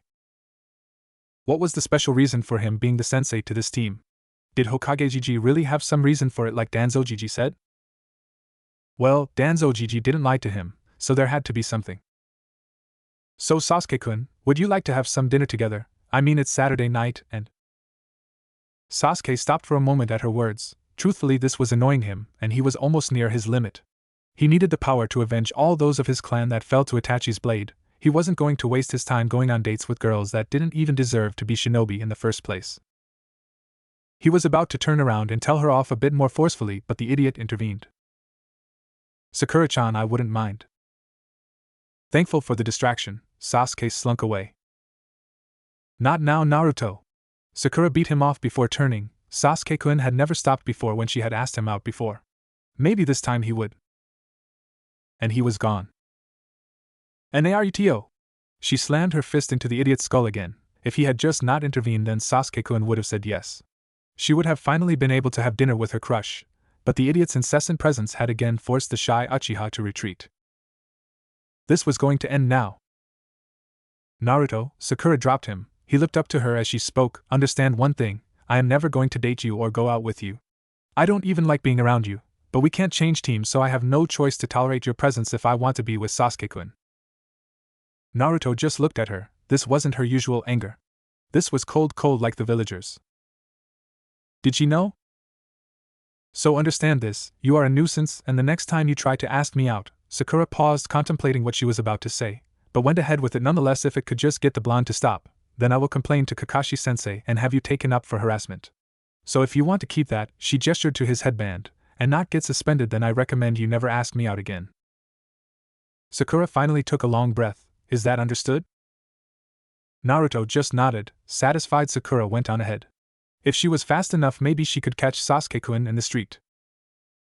Naruto got up and dusted his only pair of clothes. It had almost been scary how Sakura-chan had looked at him, but then again this was the damn bastard's fault.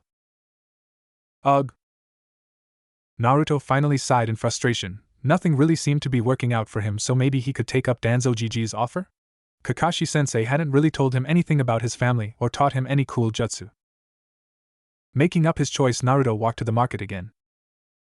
Next morning, Himera Bakery. Naruto walked into the normal-looking bakery that was tucked away in a corner near the Hokage Tower. It being Sunday morning meant that there weren't really a lot of people around. "May I help you, sir?" a guy asked from behind the counter. Naruto was a bit conflicted, but images of his life flashed through his head. Honestly, he had been hoping that Hokage Gigi would call him into his office one day and tell him about his parents. He had hoped that Kakashi-sensei would teach him something cool, or at least teach him to read the difficult words those books had. Maybe he could tell Naruto who his dad was. But nothing of that sort had happened.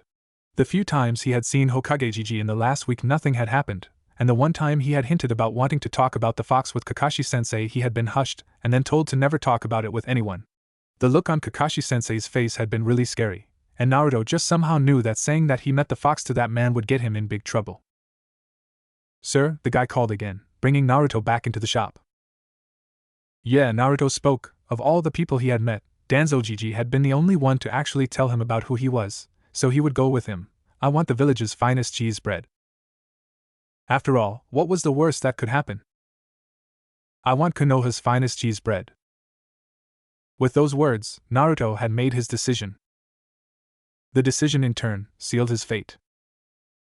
The shopkeeper spoke. "I'm afraid that it's still in the oven. Why don't you get to the back and get your pick from the oven?" He opened a door and Naruto followed him into a hallway. The man took a turn and soon Naruto found himself in a dark room.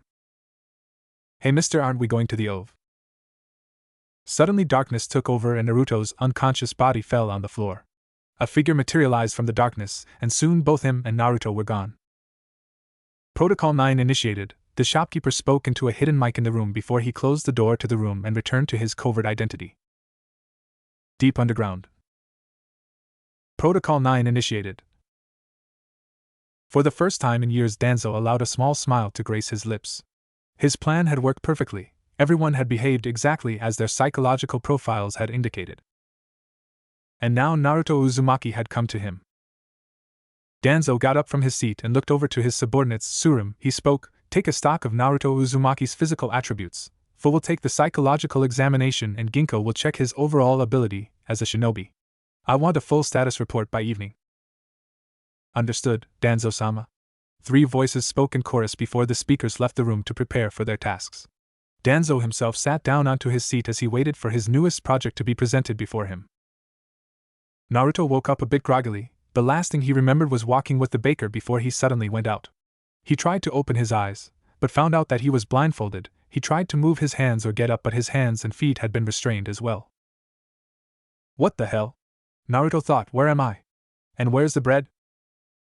"It seems that you have awoken," a familiar voice spoke. "Yeah, Gigi," Naruto spoke, glad that his mouth wasn't covered. "Can you get me out of all this? I can't see anything." "A necessary precaution," Danzo spoke. "Tsurumu, release his restraints." Soon enough Naruto was able to open his eyes. He was back in the room he had been the last time he met Danzo Gigi. The only difference being that instead of lying on the bed he was now sitting on a chair opposite to the old man. "Sheesh, talk about a welcome," Naruto thought, "but I guess Gigi doesn't want anyone to find us." "Naruto Uzumaki," Danzo spoke, "it seems you have made a decision." Naruto straightened himself. "Yes, Gigi. I want to be awesome like my mom. I want to know who my dad was and I want to be strong. So yes, I want to train under you." "I see," Danzo spoke. "I appreciate your honesty, Naruto-san, but before we start, I must tell you that my training is nothing like what has been taught to you in the academy or under Yujounen-sensei. My training is harsh and unkind. It will push you beyond the limits of your physical and mental capabilities. I demand complete obedience from you and also require you to absolute secrecy with respect to our training sessions. Keep this in mind." Danzo paused. "I can only train you once you agree to abide by these conditions, so tell me, Naruto-san, do you agree?" Naruto gulped as he felt a bead of sweat roll down his neck. Despite how cool the room was, he could tell that Gigi was being serious and that this would be like nothing he had ever experienced before. "But isn't he the guy with trained mom?" Naruto thought. "Plus, like I told Konohamaru, there are no shortcuts." "I understand," Naruto said. "Do your worst, Gigi de Bayo. I'll show you that I'm gonna be Hokage." "Perfect," Danzo thought, "then you shall be in Tsurumu's care for now. I will be testing your capabilities for today. Remember, you made an oath when you have agreed to train under me. You shall not question why you are being made to do what we tell you, and you will not lie to anything about what you have been asked. Naruto nodded. Danzo then left the room and Tsurumu instructed him to get on the bed. After Gigi's speech, Naruto had expected many things. He had been expected to be asked to fight against monster. He had expected to be run down to a level wherein he would collapse from fatigue. But he had not expected to be poked and prodded with funny-looking things for over an hour and asked questions about his food, how he trained, how much he trained and how long he slept hadn't been on his list. Thereafter another guy had come in and started talking to him, and honestly it was the most nerve-wracking talk Naruto had ever had. The guy had started out by asking him simple stuff, but soon enough it had started going to different things. He had been asked to write down difficult words which he was unable to do. Naruto had looked down in shame at his chicken feet squiggles on the paper, but surprisingly the guy hadn't looked like he had been disappointed in him at all and had asked him why he had written it like that. Naruto had never had anyone ask why he had been bad at the difficult-looking stuff before, so he had just answered honestly. The words look like they're dancing. I'm just able to figure out a bit of the easy stuff. Naruto spoke. I see, Fu spoke, noting down the developments. Perhaps you could explain this in a little more detail, Uzumaki-san? Naruto beamed. Nobody had ever believed him before. Soon enough, with a few more slightly odd questions later, Naruto was done and directed to another room wherein a big guy wearing an armor was waiting for him. This time Naruto was made to do the academy techniques. He was easily able to do the Kawarimi and the Henge, but the Bushin still evaded him. Naruto-san, Ginkgo spoke, it seems as though you are pushing far too much chakra into the technique. Please lessen the amount of chakra and try again. Naruto smiled a bit. Though this guy looked scary, he didn't look at him like he was a disappointment. 5 more tries later, still a dead-looking clone appeared every time the technique was done again. Naruto-san, Ginkgo spoke again, let us use a different approach. This time do not restrict the amount of clones you create. Naruto nodded at him again and did the required hand seals.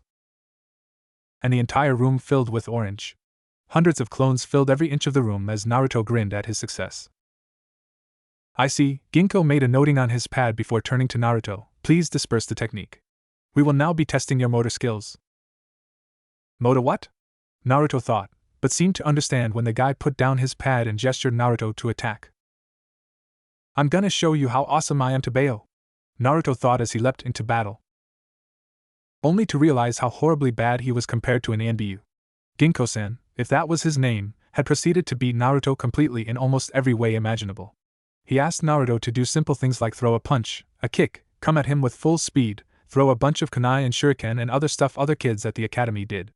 After each session he would walk to the edge of the room and make another note, and come back. What were these guys writing? Naruto-san, Ginkgo spoke, your appraisal is complete, please proceed to the last room. Danzo-sama awaits your presence. Naruto nodded and went back to the same room. Danzo Gigi was sitting behind a table and had a serious look on his face. Naruto spoke, I'm done with all the stuff, Gigi. Naruto didn't really know what all that he did in the last few hours meant, but he had promised he would do exactly as Gigi told him. And Naruto Uzumaki never went back on his promise. Believe it. I see, Danzo spoke, please have a seat. Naruto nodded and sat. You are still sleeping in the shop? Danzo asked. Naruto simply nodded in return. Then, Danzo spoke as he took a paper and wrote something on it. Tomorrow after you are done with your team sessions, proceed to the Hokage Tower again. You will ask for a D-rank mission on your own. Danzo paused as he handed over the paper to Naruto. You shall take the mission for cleaning the Kuroki estate. Once you are done, hand this over to the client, and do as you are instructed. Naruto nodded again as he accepted the paper. Proto something 9, Naruto thought as he looked onto Danzo Gigi again. Pushing aside the thought, he pocketed the paper. You will be escorted out in the same way you were called in, Danzo spoke. Further instructions will be given after you complete your objective tomorrow. Naruto nodded again. The last thing he saw was Gigi tapping his cane on the ground as darkness consumed him for the second time in the day. Evening. Man, Naruto spoke, rubbing his head. He looked around to see he was currently on his team's training field. I didn't even get any bread. The food he had been given during the day had actually been good, but it certainly wasn't ramen by any standards. I at least have enough for 2 bowls, Naruto thought as he walked towards Ichiraku's. His day hadn't gone the way he thought it would. Gigi didn't teach him any cool jutsu or run him into the ground. But he trusted the old man. Despite everything, Naruto had grown to trust him. After all, he was the only guy in the entire village who knew about Naruto's family, and had told him about him. Danzo Gigi had trusted him with the information, and so Naruto had also trusted Danzo. Maybe he'd learn who his dad was. Considering his mom had been a jonin, maybe his old man was some cool shinobi too. With those thoughts, he walked off. Underground, Danzo's office. Report, Danzo spoke as he skimmed through the files his subordinates had prepared on the boy. Danzo-sama, Tsurumu stepped forward. Subject Naruto Uzumaki is both slightly underweight and lacking in height for someone his age. His chakra coils, on the contrary, are far more developed and comparable to many seasoned jonin. His muscular structure is presently unbalanced, as his muscles are a bit more developed in some areas such as his chest, biceps and hamstrings, but most of the other muscle groups are stiff and comparatively underdeveloped. Additionally, his muscles seem highly underdeveloped in comparison to his daily workout schedule, a problem that seems to stem from malnutrition due to constantly eating only ramen for sustenance, and an unguided and highly muscle-damaging workout schedule.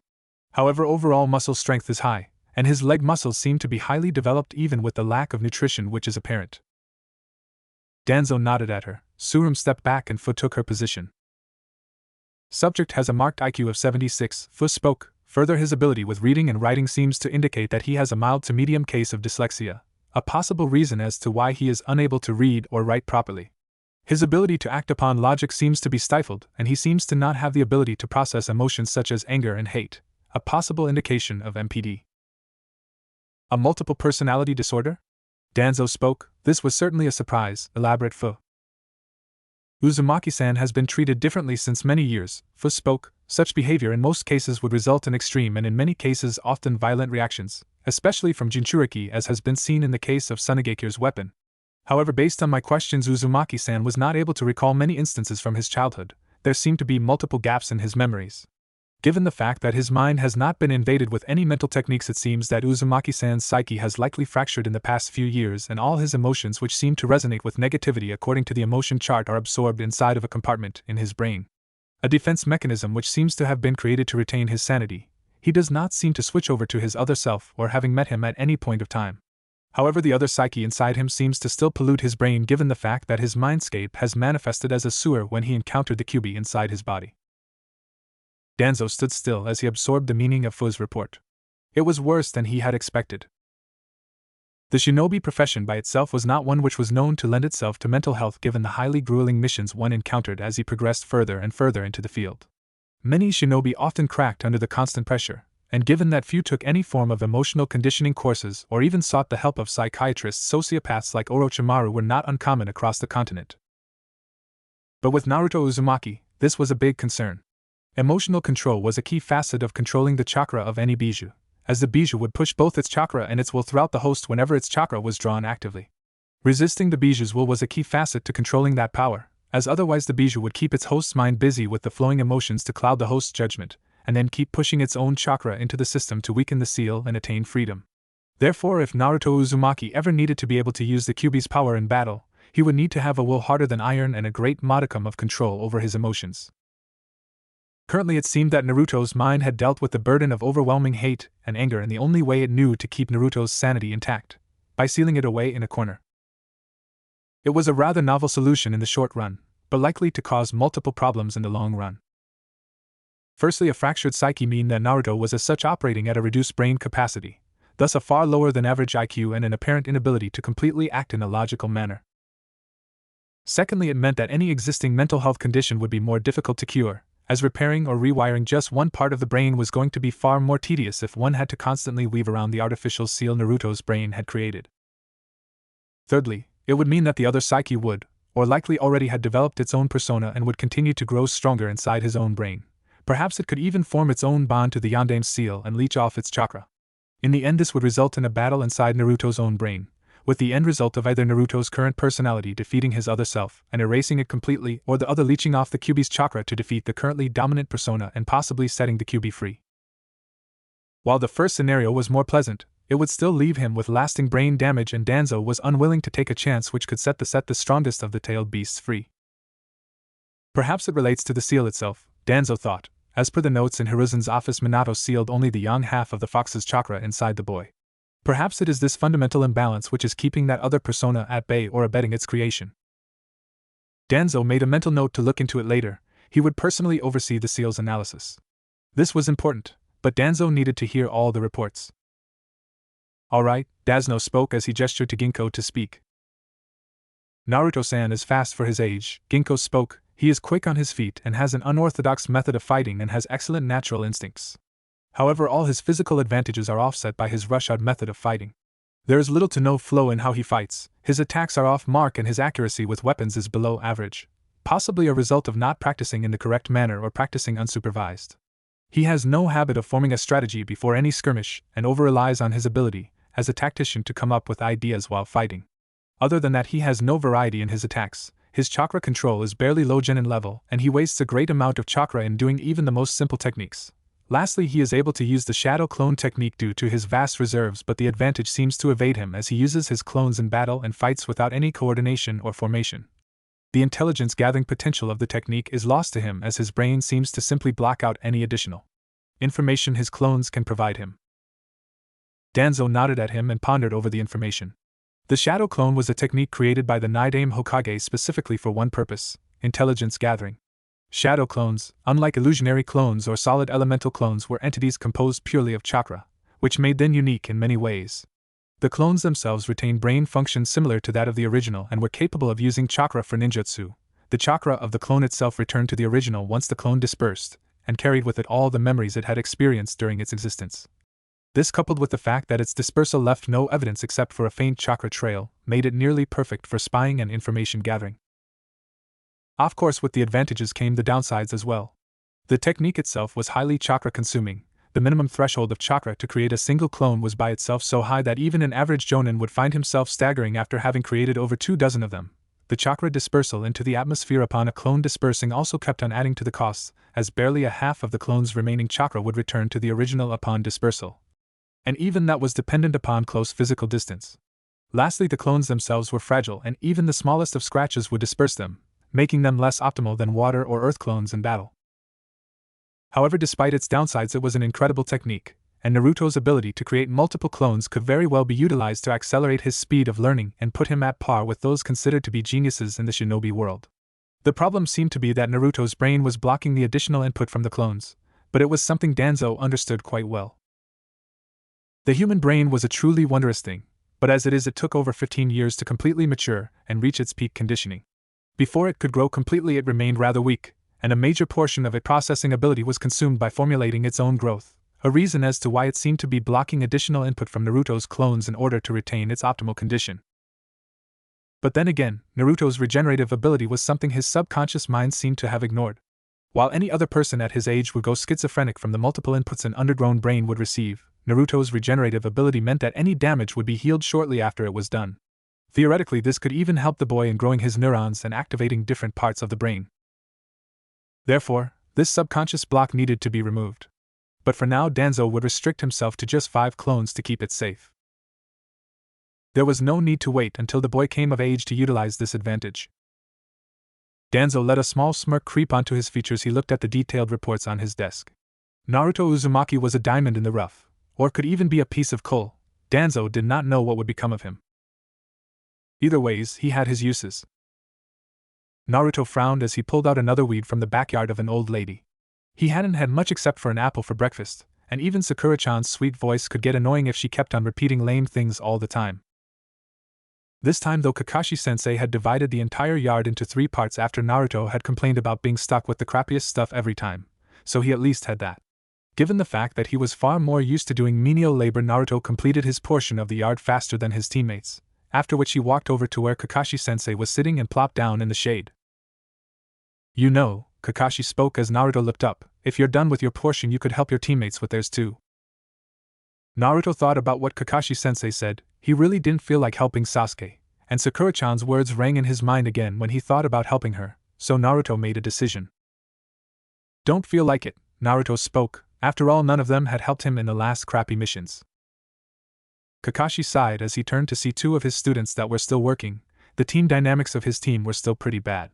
He would have expected something better, but it seems like Naruto was still being quite bratty, and the attitude of the other 2 certainly wasn't helping.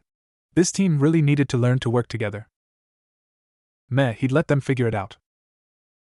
Noon. Kakashi-sensei was gone. He had told them to complete a bit of team training, but Sasuke had just scoffed and run off to God knows where. Sakura-chan had gone after him, and after yesterday Naruto knew better than to ask her for lunch any time for the next few days. He was about to start his own training before the slip Danzo Gigi gave him fell from his pocket, and he remembered what he was supposed to do. Chewing on the ration bar, Naruto went over to the Hokage tower, and this time entered the mission room alone. "What do you want?" the Chunin behind the desk asked as soon as Naruto entered. Though there was no coldness in his eyes, Naruto could see that the guy was annoyed. Naruto spoke, "I'm looking for a mission." "By yourself?" the guy asked. Naruto nodded. "Well," he spoke, "we have more than enough D ranks for everyone. Though you won't be able to take a few of them without a team, you can have your picks from the table. We've got walking dogs for a retired ninja, helping up sort waste at the junkyard, cleaning the estate of the Kuroki clan, and washing dishes at the local bistro." "I'll take the cleaning one," Naruto spoke as the Chunin tossed him a scroll. "By the way," Naruto asked, suddenly curious, "do I get all the money for this one, and it won't get me in trouble with Kakashi-sensei, will it?" "Submit in the mission report for success and you'll get the cash," the Chunin spoke, "though it is a bit rare. Genin are allowed to take up jobs in and around the village by themselves if they want some extra pocket money." The gears in Naruto's head shifted wildly. He could earn a lot more even if it meant doing crappy stuff by himself. "The report should be in the standard format attached with the scroll," the Chunin spoke. "Now scram, I've got work to do." Naruto scurried out and ran towards the estate. He almost found himself entering through his tunnel before remembering that he was actually supposed to be here this time. He walked over to the gate and knocked. A guard let him in after seeing the scroll. He was directed towards the bigger mansion on the estate where a pretty lady with black hair was waiting for him. Naruto spoke, "I'm Naruto Uzumaki here for my mission and I'm supposed to give you this." Akemi Fushiki took the slip and read it once before it was destroyed immediately with a small katan jutsu. She looked over at the boy. "Your mission," she spoke, "is to clean the mansion and the surrounding gardens. Once you are done, report to the outhouse on the northern side for further instructions." Naruto nodded to her. Was she also one of Danzo Gigi's? Was he going to be knocked out again? It really felt like crap. Regardless, he walked inside the mansion. It was pretty big and awesome looking, but there weren't really a lot of people milling around. Anyways, he grabbed the cleaning supplies and started. He had cleaned an entire room grumbling about stupid people with big houses before he realized something important. There was no Kakashi-sensei around. So there were no stupid rules about clones. Happily, Naruto made his favorite hand seals as over 30 clones materialized. Soon enough they spread throughout the mansion and the garden, cleaning and sweeping as fast as they could. Within an hour it was done. Everything went fast when he could use clones. If only Kakashi-sensei would understand. Done with all the crappy cleaning, Naruto started walking over to his old hideout. The pretty lady was waiting for him outside and asked him to go to the kitchen. Naruto walked into the place again, this time officially. Danzo sat behind the table sipping on a cup of green tea as Naruto Uzumaki walked in. He gestured to the boy to sit, and he followed his instructions. "Naruto-san," Danzo spoke, "it seems that you are done with the cleaning with the main estate." Naruto nodded. Then Danzo spoke, "This building will constitute your living quarters from now on. In exchange for living here on a rent-free basis, and in order to not raise any suspicion, you will routinely clean the main building and gardens in the compound for such a privilege. Do you accept this?" Naruto just felt his body go numb. He could live here? He could have a home? No, he had one now. Danzo Gigi was awesome to bail. "Thanks, Gigi." Naruto nearly toppled the table as he tackled the Danzo off his seat in a hug. Danzo, for his part, was pleased. While the overt display of emotions was not befitting of a shinobi, the current actions of the boy signified something important. He had succeeded in winning the boy's trust, and it would ensure his obedience. His plan had been successful. Naruto grinned as he formed the seals of his favorite technique for the second time in the day. 10 clones appeared and started running around the place, dusting and cleaning everything they could see. Naruto walked into the kitchen to see that all the cupboards were full of food, and that the fridge was packed with milk, eggs, and vegetables. He had never seen so much food in his life. For the second time in the day, he agreed, Danzo Gigi was awesome. Gigi told him that he was to start training from 5 in the evening every day, and then again at 5 in the morning every day again. Plus he had to eat exactly as per the diet that had been given to him. Naruto had been a bit disappointed that he couldn't have ramen as much, but he was told it was a part of training so he'd do it. Right now Naruto had a bit of time before he had to go to the cupboard and down to train, so he looked around the house. His clones had cleaned one of the bedrooms upstairs and were currently airing an old mattress and a blanket out of the window. There was a nice old bed that he could use at night, but a pity that he didn't find any old clothes. He checked out the cupboard. It was almost big enough to walk into. He'd need to buy some clothes now. Hopefully there'd be something orange and cool like his jacket somewhere. With that, Naruto walked over to the cabinet under the stairs. His clones had closed off all the windows and doors on the ground floor as per Gigi's instructions so that no one could see him. He didn't want to be late on his first day of training. It was gonna be awesome. Believe it! Naruto climbed down the tunnel, grateful that a rope ladder had been strung along the wall. How did these guys get down before? As he got down, he found Ginkgo waiting for him. He was ushered into the same room they had fought in before. Naruto-san, Ginkgo spoke, beginning today we shall be working on your physical conditioning and taijutsu. This will be done twice a week. Twice a week? Naruto thought, but I train every day to bail. Now, Ginkgo gestured, wear this vest and strap on these weights as per the diagram. Your physical training will commence in 5 minutes. Naruto did as he was instructed, though the vest and weights didn't feel really heavy. This is gonna be easy to bail. Now complete 4 sets of 25 push-ups each, no chakra must be utilized. Naruto paled a bit, maybe this wasn't going to be this easy. An hour and a half later, Naruto felt like he had been through hell 7 times. Each and every part of his body felt sore. He was feeling pain on parts of his body that he did not even know existed. Who knew he had been doing push-ups the wrong way? That you had to go all the way down while doing sit-ups? And that you weren't supposed to jump when doing a pull-up? He'd been doing all the stuff wrong. Now he realized just how difficult, or in some cases how easy it was to train. Stretch, Ginkgo commanded, we will be working with your taijutsu stances and movements for the next hour. Naruto groaned, but stood up with determination in his eyes. If this didn't make him Hokage, then he doubted anything else would. An hour later he simply collapsed. His body refused to move even an inch as he saw Danzo Gigi move into the room and speak with Devil-sensei aka Ginkgo. The program we are putting you through, Naruto-san, Danzo spoke, is the standard shinobi speed training program of the Leaf Village. This is the same kind of training that made the Yondaime Hokage the fastest shinobi on the continent. Naruto found himself smiling despite how tired he was. He was getting the same training as the Yondaime Hokage. Take that, Sasuke team. Now eat as per the provided schedule and rest, Danzo spoke. You are expected to be here by 5 tomorrow morning. With that, Gigi was gone. Despite his body's vehement protests, Naruto got up. He took off the vest and the other weights as Ginkgo-san gave him a weird-looking yellow drink. Naruto chugged it in a single sip. It tasted like sugar and chalk powder. This is all training, Naruto reminded himself.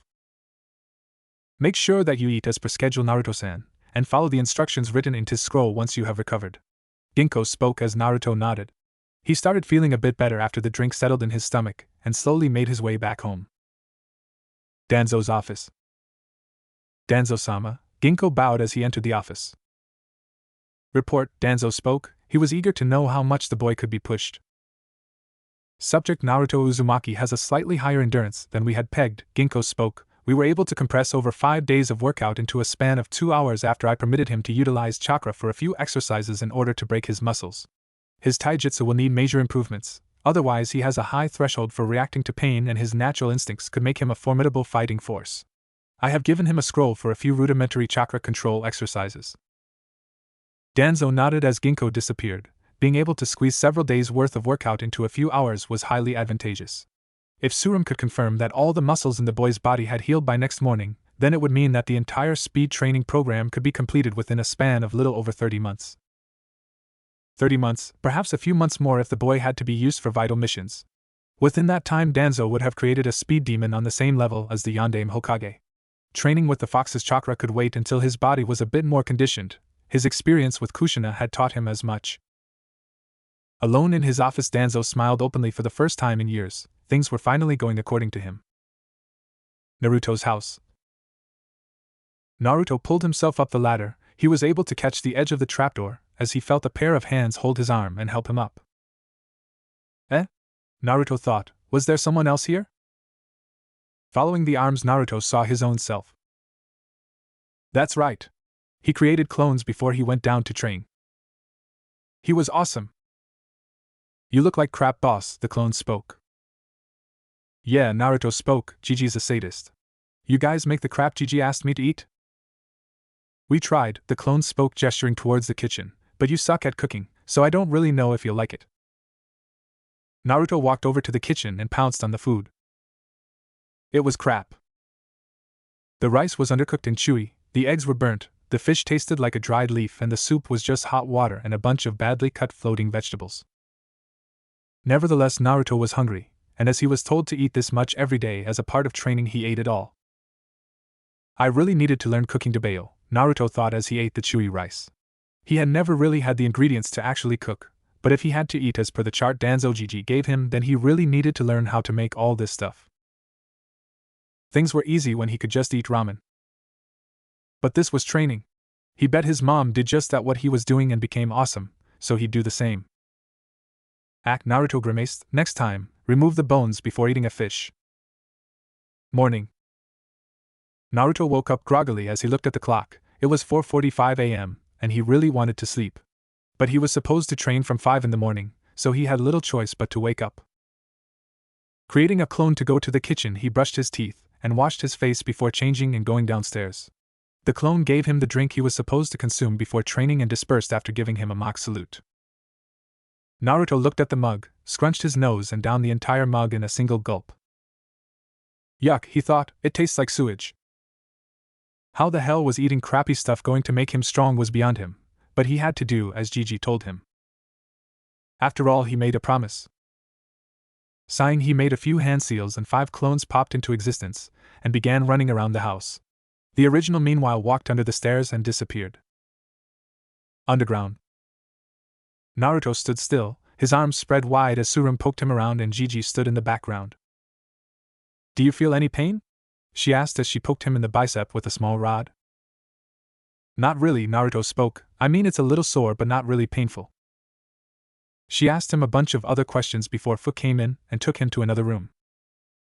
Subject Naruto Uzumaki's muscles have already healed by over 70% in the last 8 hours, Surum spoke, given the fact that he was given a mixture of sugar, protein and electrolytes immediately after the workout, and that he has eaten the prescribed meal last night. The efficiency of his regeneration has increased by 40% and muscle damage is down by 80%. His new muscles are forming in the intended manner, and he should be able to use them completely in a few hours. Danzo read through the report. The current healing rate meant that the boy could be trained at the intended pace. Intense physical training sessions, even if done only twice or thrice a week, meant that Uzumaki could fit intense sessions that would usually take about 2 weeks into a single week and still have time to cope up with other remedial lessons that had been planned. Coupled with the shadow clone technique, this could very well achieve outstanding results. Unfortunately, that would have to wait. He needed to develop the boy's mental fortitude to a level whereby he could remove the artificial barrier in his brain which shut out the memories of the clones. It would take months before he could even think about delving into the subject of his shattered psyche and utilize the fox's chakra. But he had to remember that the boy was Hitaki's charge, at least formally. This was until Danzo could gather enough support to leverage and take the boy for himself. Therefore, in a way, slow progress was the answer to all questions. Any drastic changes in the boy's personality would be clearly marked by his Jonin teacher, and while Danzo was confident that the boy would not speak by himself about who was training him, but Konoha's TNI division knew how to get information out of anyone. So Danzo would wait. He would train the boy from the shadows until he could step into the light himself. After all, if there was one thing in abundance that Danzo seemed to have, it was time. Meditation was a novel thing for Naruto. He had not really paid much attention to it in the academy, as sitting in one place doing nothing just made him fall asleep. He would rather run laps, work on his accuracy, or just spar. Meditation had been boring. That was until Fu-sensei told him he was doing it wrong. He was made to sit in the lotus position, his arms on his knees, and given instructions none of his teachers in the academy gave him. Who knew he had to sit in a particular way and that you were actually supposed to pay attention to things like your breath instead of just sitting around? It was still boring, but Fu-sensei was nicer than Ginkgo-sensei, so Naruto just did as he was told. Pay attention to your breath, Fu spoke. Remember, your mind will keep thinking of things, but instead of chasing after those thoughts, focus on your breath. Do this until you are instructed to stop. So Naruto did as he was told, For the first 10 minutes he kept thinking about ramen, how he was going to beat Sasuke team, and how he would bring a bunch of roses for Sakura-chan, and she'd see how nice he was compared to the jerk. Each time he started thinking, somehow Fu-sensei knew and would tap him on the shoulder telling him to focus on the breath again. 20 minutes into the exercise, and the flow of thoughts seemed to slow down, and Naruto felt a tug of near his head. A minute later, and Naruto felt as though his entire body was being pulled. He kept hearing voices in his head. He could see his failures and the mocking jeers on the faces of everyone when he couldn't do anything. He felt really uncomfortable, and just wanted to get up and leave. He couldn't take it anymore. Suddenly he felt a hand on his shoulder.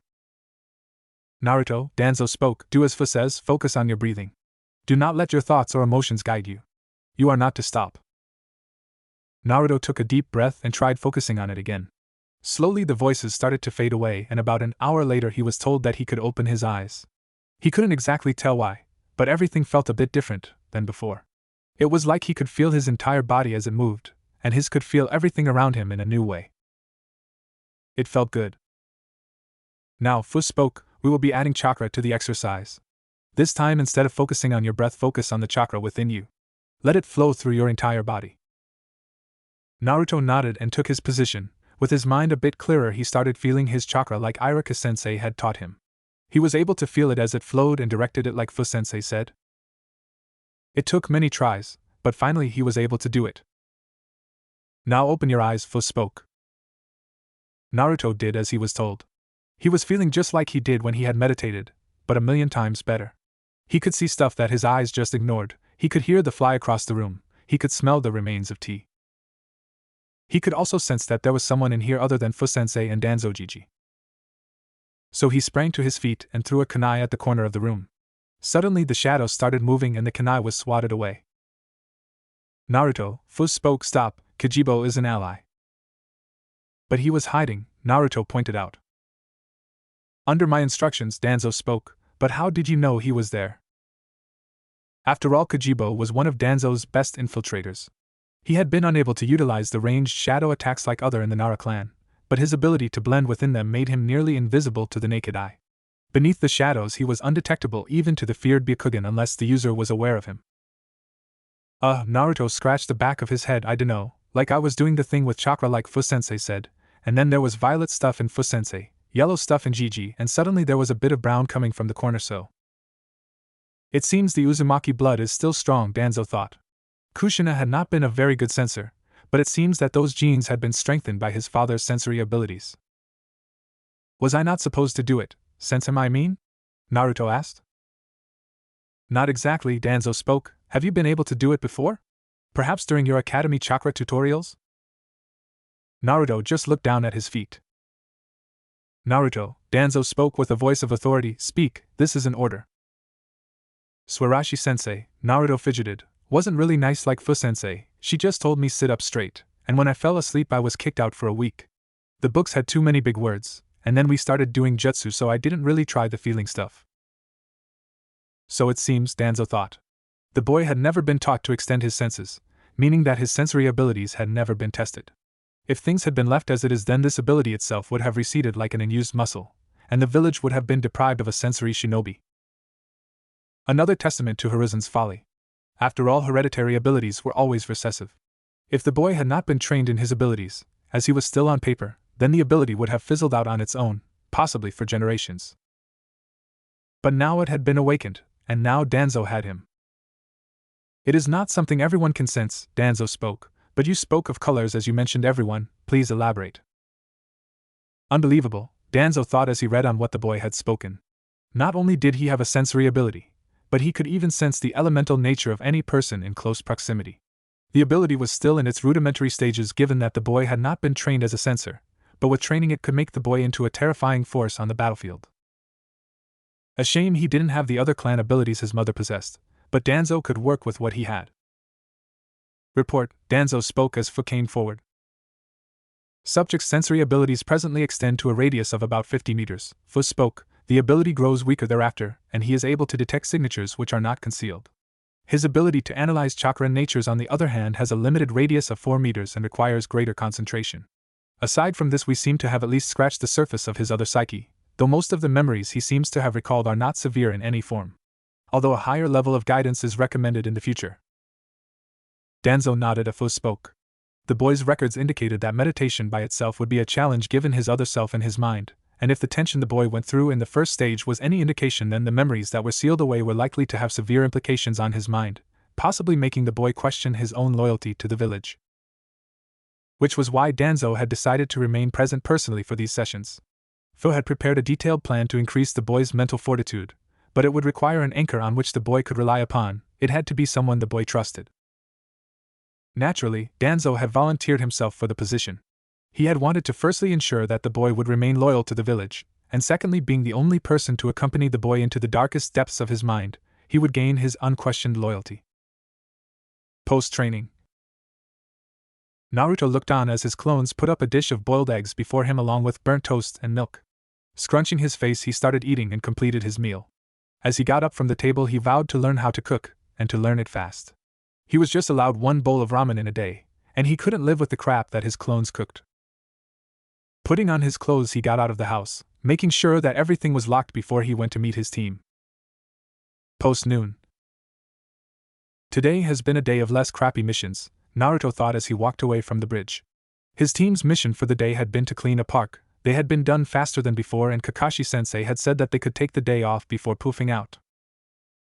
As soon as sensei left, Sasuke's team had gone away somewhere too, Sakura-chan trailing behind him as Naruto was left alone.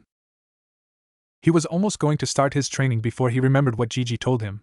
He was not supposed to train on his own and had to follow the plan that they gave him. Well, Naruto thought, maybe I could take a crappy mission myself? Only eating 2 meals at home had caused a considerable dent in all the food Gigi gave him. The clones had wasted a lot of stuff while cooking, apparently getting into a food fight as well. He was out of eggs and really low on flour, plus he really didn't want to ask anyone else for money. With that, Naruto walked over to the tower. You again? The Chunin asked as Naruto walked in. Didn't your team just complete the park mission? Do you like doing D-ranks, kid? I need the money, Naruto shrugged, and what I make right now isn't enough to pay the bills. Well, the guy leaned back. His tone became a bit softer as he pulled out a scroll from the pile. Since we're in the middle of harvest season, I think I have something that could pay a bit more, but it's a bit too much for just one guy.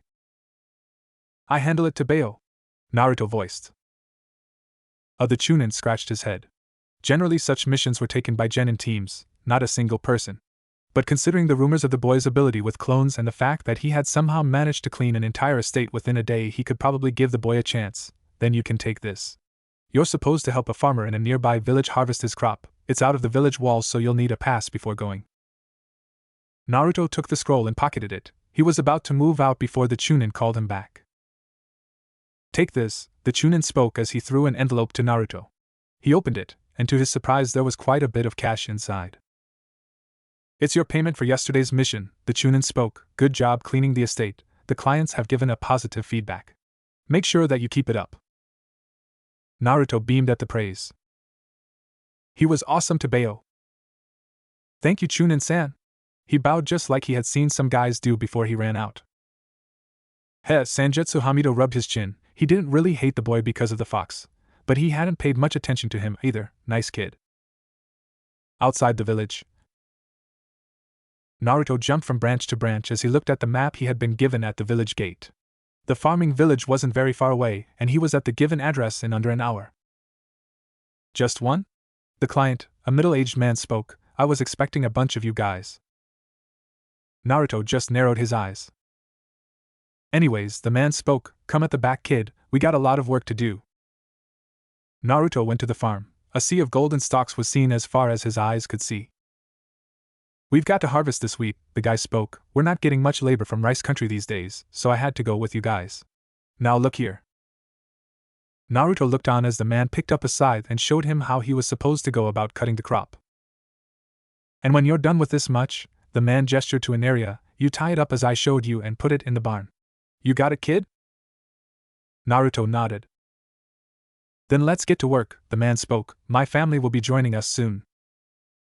Multi-shadow cone technique. Naruto spoke as 40 clones popped into existence, each holding its own scythe. Get to work, boys. Naruto spoke. OSU. All the clones spoke in unison as 10 of them took each side and started working. In little over an hour everything was done. The entire field seemed barren as the clones were pulling up the remaining stumps. Man, the guy spoke, you ninjas really know nifty tricks. Naruto Uzumaki at your service, Naruto spoke up as he grinned.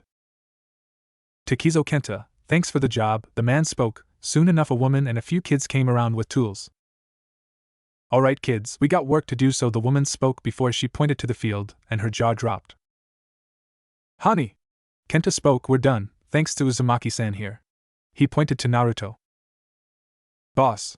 A clone came running, what do we do with all the stumps? Kenta spoke, just put them near the barn, I'll have the shredder ready for tomorrow. I wasn't really expecting this to be done so fast, so I haven't taken it out yet. You got it, Naruto spoke to the clone as it went back and began shouting at the others. The woman and the kids looked on in fascination as copies of the boy in front of them loaded all the stumps. Uzumaki-san, the woman spoke, on behalf of my husband and my family I convey our highest regards for your action. Thank you very much. Naruto felt his cheeks reddening as he rubbed his head. He wasn't really used to praise, let alone from a pretty lady. Would you care to join us for lunch? She asked. It isn't much, but we would be honored to have you on the table. Sure. Naruto spoke. He was actually hungry and walked with the family to their house. It wasn't anything special, just some plain rice, soup and vegetables with meat. Kenta-san's wife, Shiomi, had insisted that he eat more and had served him by the ladleful. You're a really good cook, Naruto spoke, remembering that he needed to buy stuff for his own house. Do you know a place where I could buy eggs and stuff? He was not going to shop in the village now, he had enough experience as it was. We have hens in the farm, Shiori-san spoke, and we'll even give you a discount on the eggs. But for other things I would recommend the ration shop at the north side of the village. Kenta can show you around if you want. Yeah, Kenta spoke, I'll take you to Hibachi's too, you can buy the best meat there, and Kirito and his brothers have the best vegetable farm in the village. After lunch Naruto and Kenta had walked around the village. He took Naruto to the ration shops, the vegetable farms and to the small market in the village. We got trading caravans coming and going from here, Kenta spoke. This is a less used road between Genkai and Hinokakujin, the fire capital, so we don't get much traffic, but we've got merchants coming and going, so you might just snag something nice if you keep coming around. He even introduced Naruto to a tailor, a nice lady who was very happy when he had ordered her to stick 3 new jackets, trousers and a lot of undershirts. And Ai-chan, can all ninjas do it? The lady's young son asked as he pointed to Naruto's clones holding his groceries. Nope, Naruto spoke, but I can, because I'm awesome. The boy had looked at him with starstruck eyes. At the end Naruto had left the village, with about 3 clones trailing behind holding on to bags and sacks of groceries, vegetables, and in one case, goat milk which had been recommended by Shiomi-san. Jumping from tree to tree as his clones trailed behind at a sedated pace, Naruto couldn't help but recap the entire day again and again in his mind. It had felt so different. Kenta-san and his family had been super nice to him, almost everyone in the village had. It had felt so good to be appreciated that Naruto was tempted to just jump and go back. I don't need to be the Hokage. He stopped. I don't need to work for everyone's acknowledgement. He turned. I can have everything I want back there. He ran. You will protect the village with your life. Nice job, keep it up. Naruto stopped again. He felt his face heat up as he remembered. Even if there were stupid people in the village, he had made a promise to Danzo Gigi, and even above that he had made a promise to himself years ago. He was going to be the Hokage. He didn't know how he would do it, but he was. He was going to train with Gigi and become awesome like his mom, and then he was going to surpass her and every other Hokage before him. He was Naruto Uzumaki, and he was going to show it to the world that he was awesome. But that didn't mean he couldn't go out every once in a while. Shopping like he had today had been a load of fun, and he was really not looking to buy stuff the old way again. With that, Naruto jumped back to the trees and rushed to the village. He was to train at 5, and he didn't want to be late. Nearby treetops. This is Cat from Patrol Unit 5, the ANBU spoke. Naruto Uzumaki is returning towards the village. With that, her job was done. Normally ANBU patrols of the village didn't check up on genin who were still technically within Konoha's boundary, but Naruto Uzumaki was a special case and had his own protocol in case his sensei was not around. The kid's ability with clones was actually impressive, but to her it didn't look like he could do much else. Outside the periphery of her vision, a crow made of ink flew off into the sky. Evening. Naruto growled in frustration as he tore off the page from his notebook and threw it into an already overloaded bin. Since the last 1 hour, Fu-sensei had been making him write kanji with a brush, and it was boring. But Fu-sensei was nice. He didn't call him out for getting anything wrong like everybody else seemed to always do. Perhaps increasing the size might help, Fu spoke. Make it as big as the page if you can, but the kanji must be perfectly drawn. Naruto banged his head on the table but obeyed. Maybe this was to help with the dancing letters. 2 months later. Stupid Gigi keeps making me do stupid stuff, Naruto mumbled as he read about the history of the village. Making me do stupid chakra control and the stupid kawarimi all the time. When am I going to learn cool jutsu? The past 2 months had made the blonde incredibly frustrated. He had fallen into a routine to get up, meditate, do chakra control exercises, and do sensory stuff with Fu-sensei. Then meet his team and do a crappy mission in team training, then do more crappy missions on his own to get spending money. Then, depending on which day of the week it was, he would either get his ass kicked by Ginkgo-sensei, or Fu-sensei or Surum-sensei would make him do stupid writing, correct his katas, or teach him how to throw weapons. All of this while he wasn't taught any cool jutsu. What was worse was that he had spied a bit on Sasuke team today, and Kakashi-sensei was actually teaching him a cool fire jutsu. Sasuke had blown multiple fireballs and scorched 3 of the training stumps before he and Kakashi-sensei had disappeared. Even Sakura-chan had been reading more books and was getting good at dispelling genjutsu. Like the team needed any more techniques, he already had one from what Naruto knew, but he still got a cool jutsu and seemed to be getting even stronger while Naruto was still stuck doing uncool and stupid stuff which he couldn't even tell anyone about. How am I supposed to be Hokage if no one teaches me the cool stuff? Naruto thought.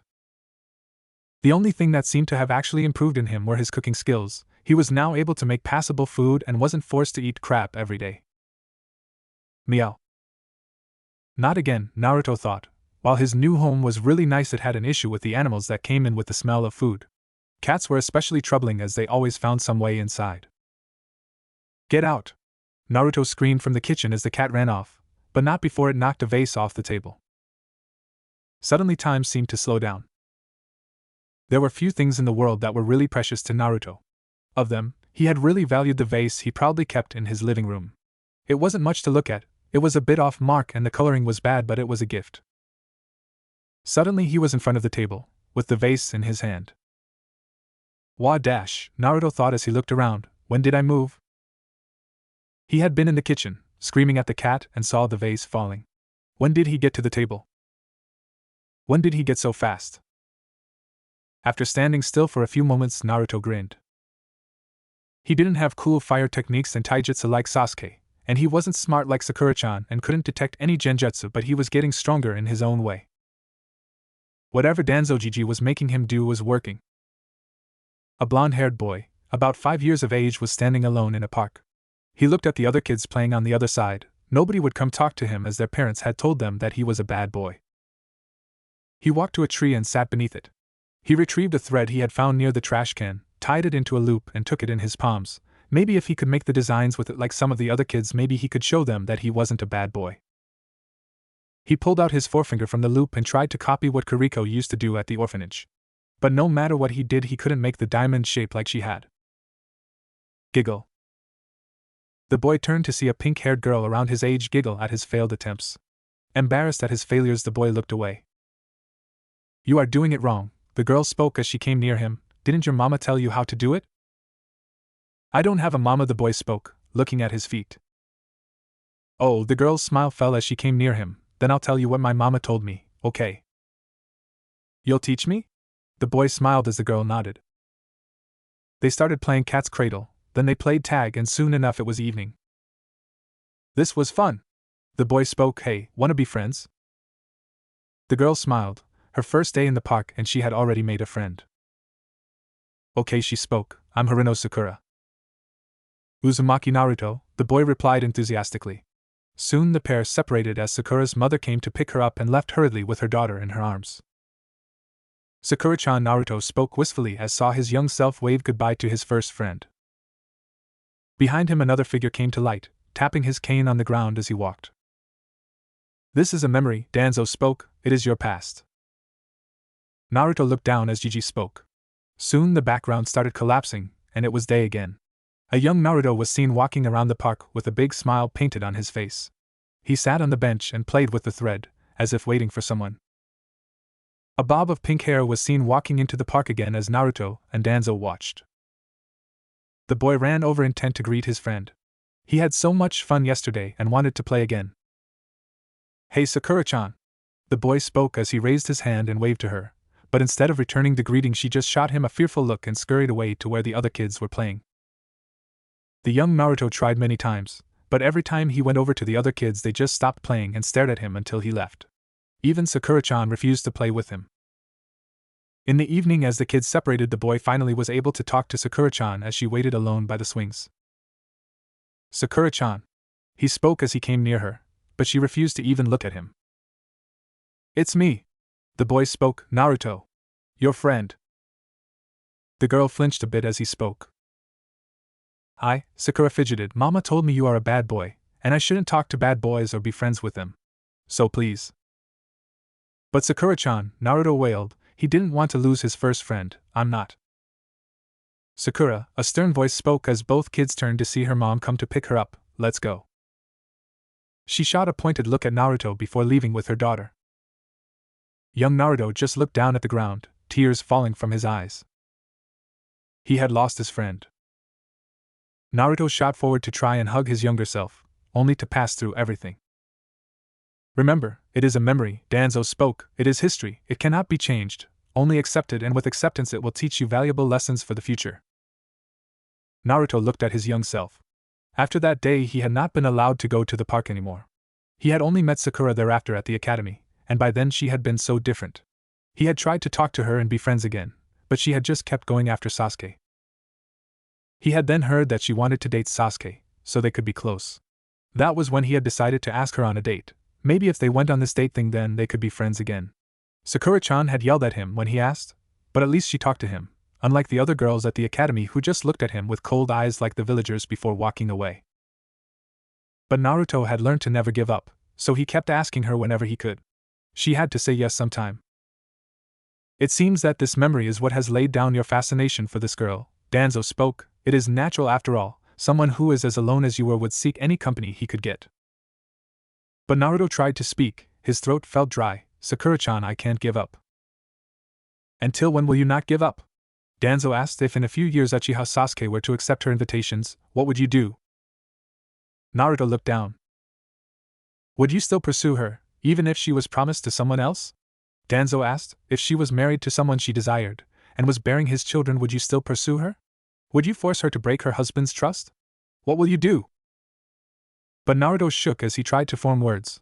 All his life he had one dream: to beat Sasuke team, show Sakura-chan how awesome he was and become the Hokage. It was all one dream. The mere notion that something out of that would never happen was earth-shattering. "Is that what you would order her to do as the Hokage?" Danzo asked. "To be with you against her own wishes? Is that the kind of Hokage you want to be?" "I don't know, damn it!" Naruto screamed. "I've always wanted to beat the team, go out with Sakura-chan and take the hat from Gigi. It's supposed to happen. And I'll never give up before it does." Naruto fell to his knees as his rant ended. Getting it out felt oddly good. "What you have stated," Danzo spoke, "is not a singular goal, but three distinct ones which are not dependent on each other in the slightest." Naruto looked up. "Defeating Uchiha-san does not mean that the girl would like you, or that you would qualify for the position of Hokage," Danzo spoke. "She might desire him for things beyond his shinobi skills, things which you might never possess simply because you are not the object of her fascination. As for your other goals, there are far stronger shinobi than the Uchiha within the village itself. If anything, you would need to be stronger than all of them if you wish to attain the position." Naruto gulped. Gigi was actually making sense. "You must accept people change with time," Danzo spoke. "The girl on your team today is not the same Sakura Haruno from your memory. She is older, she wants different things in her life than she wanted when she was younger. You must accept this, as chasing after the past to recreate it only brings pain." But Naruto's voice was small, almost pleading. "It is like how a person grows up," Danzo spoke. "You require different clothes as your body changes and becomes big. Your fighting style changes when you obtain new techniques." Danzo paused. "I myself had to completely change my style of fighting as a shinobi when I lost my eye and my arm. I did not give up on being a shinobi, but became a different one than I was when I had both my arms and my eyes. I started taking up more administrative work than before and reduced my field missions. Tell me, does that make you think of me as a coward?" "No," Naruto spoke. If anything, he thought it made Gigi awesome that he could keep going no matter what. Similarly, accepting change does not make you one, Danzo spoke, except that she acknowledged you at one point of time, but she no longer does anymore because no matter what you try, the girl that played with you 7 years ago is never going to come back. Naruto stood still. Also, being with someone specific cannot, and rather should never be a goal, Danzo spoke. It was the time to strike. The other person may or may not desire it. It is far too subjective in nature to be desired. Also, if tomorrow Haruno-san decides to quit being a shinobi and declares that she wants someone who is not a ninja, will you quit the program just in order to be with her? No, Naruto spoke, surprised at how fast he had said it himself. Being a ninja was what he was, nothing came before it. Then it defines your priorities, Danzo spoke. You want to be a ninja foremost, so all your efforts must be concentrated in that direction. Nothing comes before it, especially relationships which can drain both your energy and time. Naruto looked on as Gigi spoke. Perhaps this is enough for today, Danzo spoke. He tapped his cane on the ground a few times as the world around them distorted. Soon enough they were back in the root base. Mind walking technique release, Fuss spoke. Naruto, take some rest before your evening training. Naruto nodded dumbly before leaving in a haze. A root operative brought a glass of water for Danzo. Danzo let out the breath he had been holding. Using the Sharingan to peek into the boy's mind had proven to be quite draining. Mental penetration was about 15%, Fuss spoke. Danzo nodded. He had been hoping to get at least 20% initially, but it seemed that his old body could only take as much. Nevertheless, the mission was successful. Danzo had now gained access to the inner parts of the boy's brain. All that was left was to slowly weaken his other self by walking the boy through some of his more painful memories. Danzo had accompanied the boy to ensure that he would not give in to them, and in the process somehow release the fox. It was slow, tedious work, but would ultimately give the boy much greater control over the fox without the interference of his other self. And Danzo's guidance would ensure his unquestioned loyalty. Within his mind, Danzo would create the perfect soldier. Moving through the memories would make the boy far more vulnerable, and that was the time to mold him perfectly. It would take time, but Danzo had learned to be patient. After all, he had managed to at least achieve one thing today. The boy would no longer be playing at what Hatake wanted him to. Danzo had little doubt that after today the boy would only remain a formal part of his team. After all, what Danzo did state was the actual truth, if slightly distorted. He was meant to be a soldier, a weapon that struck fear into their enemies, not an emotional wreck like the preceding teams that the current Team 7 was modeled after. Naruto sat on the dining table as his clones served him lunch. Kakashi-sensei had given them a week off and Gigi had told him it was the best time to work on his mind or something. He had been expecting to do more meditation and stuff, but Naruto had certainly not expected that. One moment he, Gigi and Fu-sensei were sitting in a room, and then suddenly him and Gigi were at a park he vaguely remembered. To Naruto, the dream he had screamed at Gigi had been one he felt he always had. It was to always be this way. It was what pushed him out of his bed and let him smile when he slept at night. After today, he found himself questing it a bit. He had wanted to be with Sakura because he wanted his friend back. He had wanted to beat Sasuke because the jerk had everything he had ever wanted. He wanted to be a ninja because he wanted to be acknowledged. He wanted to be the Hokage so that he could show everyone that looked down on him that he wasn't just some punk. But of it all, being a shinobi was what gave him a purpose. It made him what he was. It made him Naruto Uzumaki. It was like Gigi said, Sakura-chan wasn't a small girl who wanted to be friends with him when no one else did. She was now a ninja herself and wanted to be with Sasuke team, not with him. Naruto accepted it. Sasuke team wasn't the best guy around. Kakashi-sensei had shown them hands down how much better he was than all of them put together, and from what Gigi made him read there were 5 other villages in the world that could rival the Hidden Leaf, all teaming with strong shinobi who could probably kick the team's ass back and forth with little effort. Beating Sasuke wouldn't mean he was the best. Naruto accepted it. The world was a big place, and there were all kinds of people to meet and techniques to learn. With that, Naruto relaxed and started eating. Getting better at cooking meant that the food he was eating was much better tasting than the crap he ate when he started, so he would enjoy it. After all, he had to train again in 2 hours, and it was Ginkgo-sensei's turn today evening. 2 weeks later, Naruto sighed as his team presented Tora at the mission's desk for the second time this week. Training with Gigi and all was cool now that Ginkgo-sensei sometimes got serious in their bi-weekly spars, but doing such chores for missions was getting boring pretty fast. Plus, he had to do the crappy stuff by himself too just to get spending money. If nothing, then Naruto at least wanted a higher ranked mission just for the pay. He wanted to buy himself a cool sword like Kajibo kept around, but from what the blacksmith outside the village told him, it was going to be pricey. Well, Hokage Gigi spoke, it seems that Team 7 could use another mission as you are done so early today. Let's see, we have babysitting the counselor's grandson, helping his wife with shopping, cleaning the kennels at the pound. Hokage-sama, Kakashi spoke, I believe that this team can handle a C-rank mission. You sure, Kakashi? Hiruzen Sarutobi raised his eyebrows. It's barely been 3 months since they are out of the academy. Truthfully, Kakashi didn't know himself. From what he knew, Sasuke was ready, maybe Sakura as well. He wasn't really sure about Naruto though. From what he had understood in his initial assessments, Sasuke was a talented but withdrawn individual who was deeply afflicted with trauma, much like how he had himself been in his younger years. Sakura was like Rin, the talented but hopelessly smitten girl always chasing after the cool guy in the team. Logically, it should have meant that Naruto would be like Obito, the blithering but endearing idiot that held the team together, either by constantly engaging Kakashi through his challenges for spars, or constantly trying to woo Rin by his declarations of love. In the end, it had been Obito that had truly kept them all together. Naruto's performance in the bell test indicated many similarities, and it had reminded Kakashi of many old memories. But he wasn't. Kakashi had observed that Naruto had become steadily distancing himself from the team since some time now. He had since some time stopped asking Sakura for dates, maybe stepping out of the game for some time after a harsh rejection. His relationship with Sasuke, on the other hand, was almost non-existent. He still worked well with them, having reduced his complaints about team formations to a minimum, but this variable was offsetting the team a bit too much. Kakashi had assessed that the team would have developed, Naruto and Sasuke could be rivals, even with the apparent gap in their abilities, and connect in a way that could perhaps develop into a friendship. Sakura, as talented as she was, would find a place for herself, and perhaps one day, when they had moved past their psychological traumas, maybe she would succeed in moving the wall that was Sasuke Uchiha. But nothing of that sort had happened. Team meetings these days were generally strained, and missions were completed in near silence. The blonde would leave as soon as he dismissed them, presumably heading for ramen as Kakashi had once seen him do.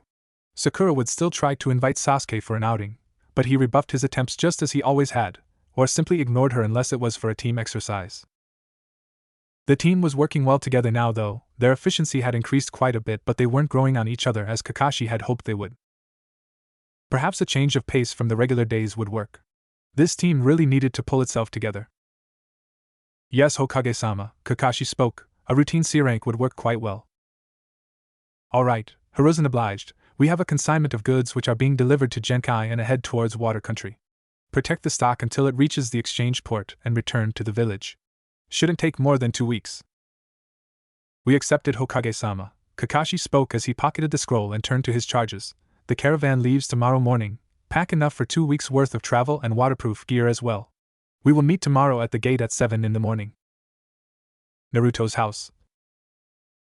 Naruto returned to his house and blew a strand of hay out of his hair. Ever since the mission with Kenta, many farmers near the village had started asking for him specifically in their requests, and he had been swamped with work. Not that Naruto minded it, he didn't get really tired as his clones did most of the work, and from what he read, using the technique like that would make his coils grow. Plus, he got a lot of extra cash in his hands too. Maybe after this mission he'd even have Kuroki-san make him a nice sword. He made a few clones again before going near the cupboard. It was time for training. Hopefully he'd at least get to make a different kanji today. Underground. Genkai? Danzo asked as Naruto nodded. We're leaving tomorrow, Naruto spoke. It'll take about 2 weeks. That's what Kakashi-sensei said. Very well, Danzo spoke. This was not entirely unexpected. Take the scroll on the left. It should cover your instructions for this time. Got it, Naruto spoke. Anything else, Gigi? No, you are dismissed, Danzo spoke. Remember, do not draw attention with the skills you have been taught. Naruto gave him a mock salute before leaving. Alone in his room, Danzo let a frown creep onto his features. Generally, C ranks, even the routine ones within Fire Country or its immediate vicinity, were generally reserved for genin teams with at least 6 months of experience. The only exception being that the Jounin sensei himself recommended it. Did Hitaki suspect something? Not likely, Danzo thought. He had yet to mold the boy outwardly in any manner. Nothing that he had been taught should raise suspicion. The boy himself bore no signs of training aside from the developing muscles and bone density, something anyone could develop with a bit of proper instruction. There was no need to worry yet. He just had to keep a close watch on everything. Evening, Naruto's house. Naruto found himself fidgeting despite having downed 2 cups of tea. He was excited to bayo. It was his first time going out of the village like this. Sure, he occasionally went to the nearby farming areas recently to help out, but this was new. He'd be going far out there. Maybe he'd meet someone cool or pick up a new technique. The possibilities were endless. He soon realized that he was unable to sleep, and therefore decided to take a walk. He got out of his house, creating 3 clones to look after the place and prepare for tomorrow as he jumped out of the window into the night. Night, near the Uchiha district. Naruto jumped around as he noticed that he was near the Uchiha district. Should he pay the team a visit now? However, still curious about the place, he got down from the tree and looked at the gate. From what Gigi made him read, the Uchiha clan had been one of the 2 founding clans that actually made this village along with the Senju. The Senju had slowly diminished, and the Uchiha had been going about pretty well until a few years ago, when suddenly one of them had gone nuts and killed every ninja within the clan. That nut job had been Itachi Uchiha, Sasuke's brother. Therefore now the clan was composed only of kids and a few women that maybe managed everything. Sasuke was called as the last Uchiha because firstly he was the only surviving member of the head family, and secondly he was the only pure-blooded Uchiha, and therefore the only one in there who could awaken the Sharingan he had read about. It was apparently a freaky Ijutsu that would let the team naturally track movements, see through genjutsu, and even copy techniques from his opponents. It sounded like a pretty cool thing. From what Gigi told him, this Sharingan was bloodline limit, and it was recessive in nature. The chances of it being passed down to kids became even lower if the husband/wife was an outsider.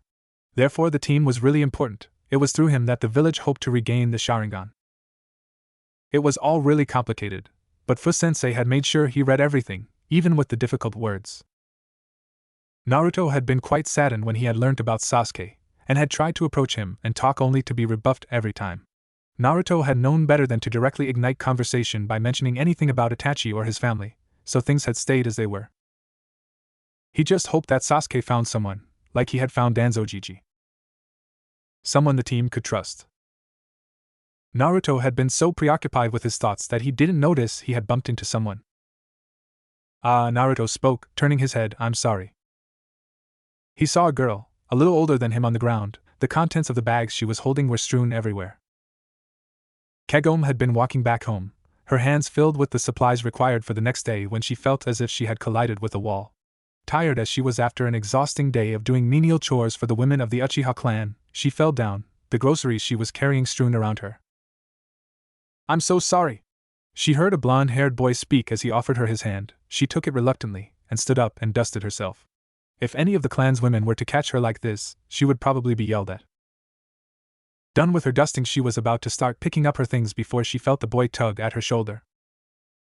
Let me help, he spoke as 2 more boys exactly like him appeared as if out of thin air and started picking up everything and packing it back into the bags.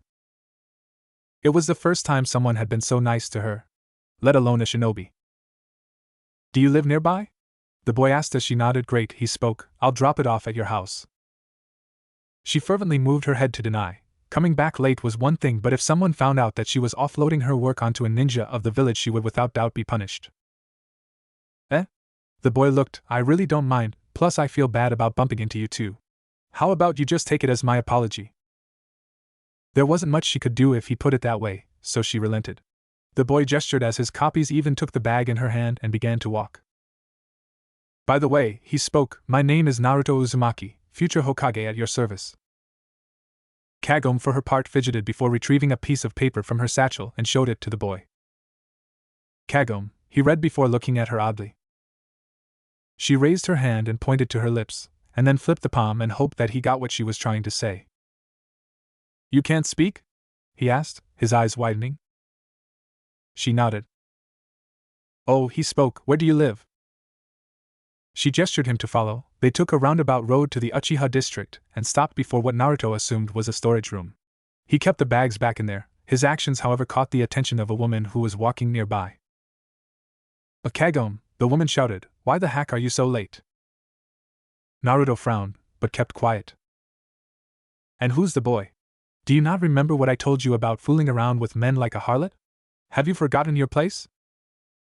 This was the time Naruto decided to step in. He didn't know what a harlot was but knew that it wasn't a nice thing from the way the woman spoke. It didn't help that Kagome had fallen down during the woman's rant and looked anything but happy. "Pardon me, ma'am," Naruto spoke. He tried to speak like Danzo Gigi did. "I bumped into her, and she fell down. It was my fault, so I decided to help her carry her bags. I'm sorry if I caused any problems." The woman turned to him and narrowed her eyes. It was then that his clones came back and the light from his forehead protector shone under the moon. The woman suddenly took a step back as she realized who the boy was. What was the idiotic girl doing with the Kyuubi brat inside of the compound? She wanted to kick him out this instant, but the boy was a shinobi and Sasuke-sama's teammate. She knew that her days would only get worse if she even lifted a finger against him. "Please see to it that nothing of this sort happens again, Shinobi-san," she spoke and turned on her heels. "You're not excused from your morning duties, Kagome. Go back to your quarters right now." With that, she was gone. Naruto narrowed his eyes at the woman. He kinda understood why people treated him because of the fox, but what did this poor girl do to get treated like that? He then turned to Kagome, who had gotten up and dusting her gown again. Taking a closer look at her now, Naruto could see that it wasn't of a very good quality, and seemed pretty worn. Who was she? Kagome came near Naruto and bowed her head. She held out the slip on which she had written sorry to him before trying to run back to her quarters. Trying being the key word, as Naruto held her in place. "You okay, Kagome?" Naruto spoke. "That mean lady wasn't nice. You should have totally kicked her ass." Kagome couldn't help but giggle at the boy's simple-minded response. "Anyways," Naruto spoke, "I'll walk you home." Kagome nodded and started walking, but her satchel came loose and some of her stuff fell to the ground. She started picking up her things but noticed something. Her brooch was broken. It had been one of her meager possessions, one that she had brought by saving small amounts from the meager wages that the clan afforded her. And now it was broken. Before she knew it, tears sprung from her eyes. Naruto looked at Kagome and noticed what she was looking at. Was that plastic flower that important to her? Was it like the vase he got from the little girl at the farm? He gently put a hand on her shoulder and helped her up and made a clone to pick up her stuff. She then led him to a tin shed, which he assumed was her house, and waved her hand, as if to say goodbye, and went inside. Naruto felt that he needed to help her, but he didn't know anything except her name, and given his reputation, staying would only increase her troubles. With that, he leapt off and ran back home, but the episode left a bitter taste in his mouth. Who was this girl? Why was the lady so mean to her? Was she also an Uchiha? And what was that he felt when she started crying? Was it chakra? Maybe he'd ask Gigi tomorrow morning? He always seemed to know about everything. Next morning. "That will be enough," Fu spoke. Naruto meanwhile pulled back his chakra from the surroundings. This sensory stuff was hard. Naruto panted a bit. Since he was to leave with his team today, Fu-sensei had let him off a bit early. Before going back home, he decided to talk to Gigi about yesterday. "Kagome in the Uchiha compound?" Danzo asked. The boy nodded in response. "Yeah," Naruto spoke. "Do you know anything about her, Gigi?" "Unfortunately I do not," Danzo spoke. "But why the curiosity?" Well, Naruto spoke. He knew he had to make a good case as a shinobi before Gigi if he wanted to justify himself. "I was kinda taking a walk outside when I bumped into her. Then a lady was super mean to her, and she started crying. That was when I felt something off about her." That piqued Danzo's curiosity. "Can you describe what you felt?" Danzo asked. "I don't know," Naruto rubbed his head. "I mean, I can't say for sure it was chakra, but it was something for sure. It just felt a bit off. I can't really say what exactly, though." Danzo looked at the boy and contemplated his words. The boy in front of him was a rushot in the shinobi arts. He was barely passable and had little talent in many areas as far as the shinobi arts were concerned. But there were things about him which no one could question. His natural instincts were at par with that of the apex predators in the animal kingdom, and his sensory ability was not something to be sneezed at either. "Very well then," Danzo spoke. "I shall look in it." Could she be another weapon the Uchiha had planned to use during the coup? Or was he panicking out of nothing? Anyways, he would find out. Naruto got back to his house and opened the trapdoor. He had asked Gigi about how Tsurumu-sensei and other could walk on walls, but he was told that his control was too off to try something like that yet. In the end, a lot of things came down to chakra control. He had once asked Fu-sensei why that was so important, and had been really surprised when he was told everything. Apparently not having enough control didn't mean that he'd just get tired. A technique, as Fu-sensei told him, had two major parts: building up the chakra in the body and then using it for the technique. Hand signs were used for both these things, and chakra control was what helped with it. Without proper control, with more complex techniques, he'd either not build enough chakra to power the technique, or he could just build too much, and it would explode within him if he didn't have everything down properly. He could concentrate too much chakra in one part of his body and make it go boom in a very painful way, or he could lose balance and a technique could explode in his face. The only reason he had been able to use the shadow clone technique without much problem was because the technique was similar to the regular clone technique which he had spent months practicing, and therefore came to him easily, and because the technique took so much chakra that overloading it was next to impossible. At the worst, he'd just get a dead clone that wouldn't really blow up at his face. The risks only increased with the elemental techniques he had read about. He could put too much chakra into a fire technique and cook his throat, drown himself by filling his lungs with water, skewer his windpipe with wind, or zap himself with lighting. Earth was still safe, but he could very well turn everything around him into quicksand and drown inside if no one was around to pull him out, or his body would get so stiff and heavy that he'd be unable to move for hours. It didn't help that Fu-sensei had said that getting the control at the level of his classmates would only be tougher for him because of the fox. He was told that having two chakras inside of one body by itself would create an imbalance, something which made it very difficult to gain control of chakra. But to Naruto, it didn't matter. It just meant he had to work twice as hard as others to get better at the chakra control stuff. Only if he had someone like Fu-sensei in the academy.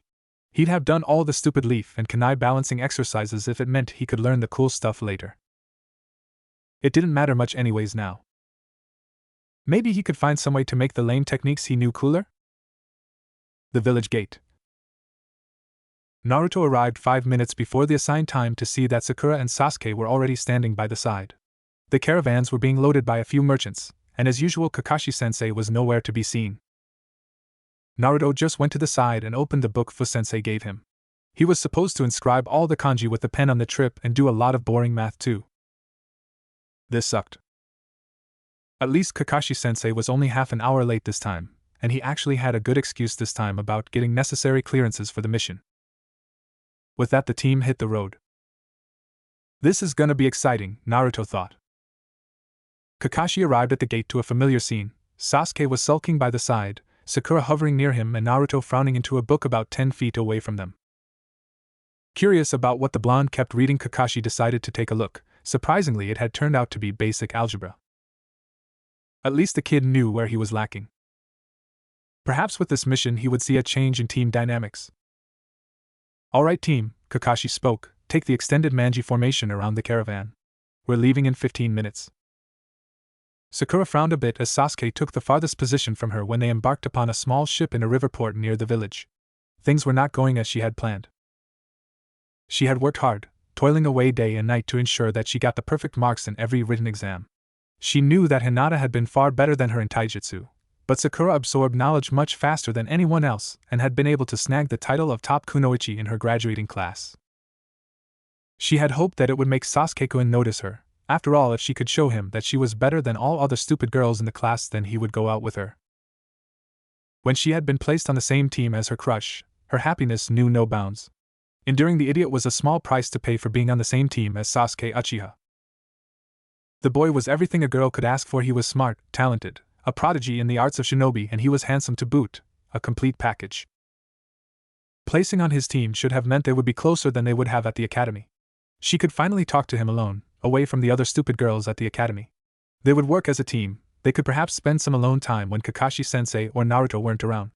Eventually she could break Sasuke-kun out of his shell of shyness, and maybe he would agree to at least share a meal with her. All her dreams had shattered on the day of the stupid bell test.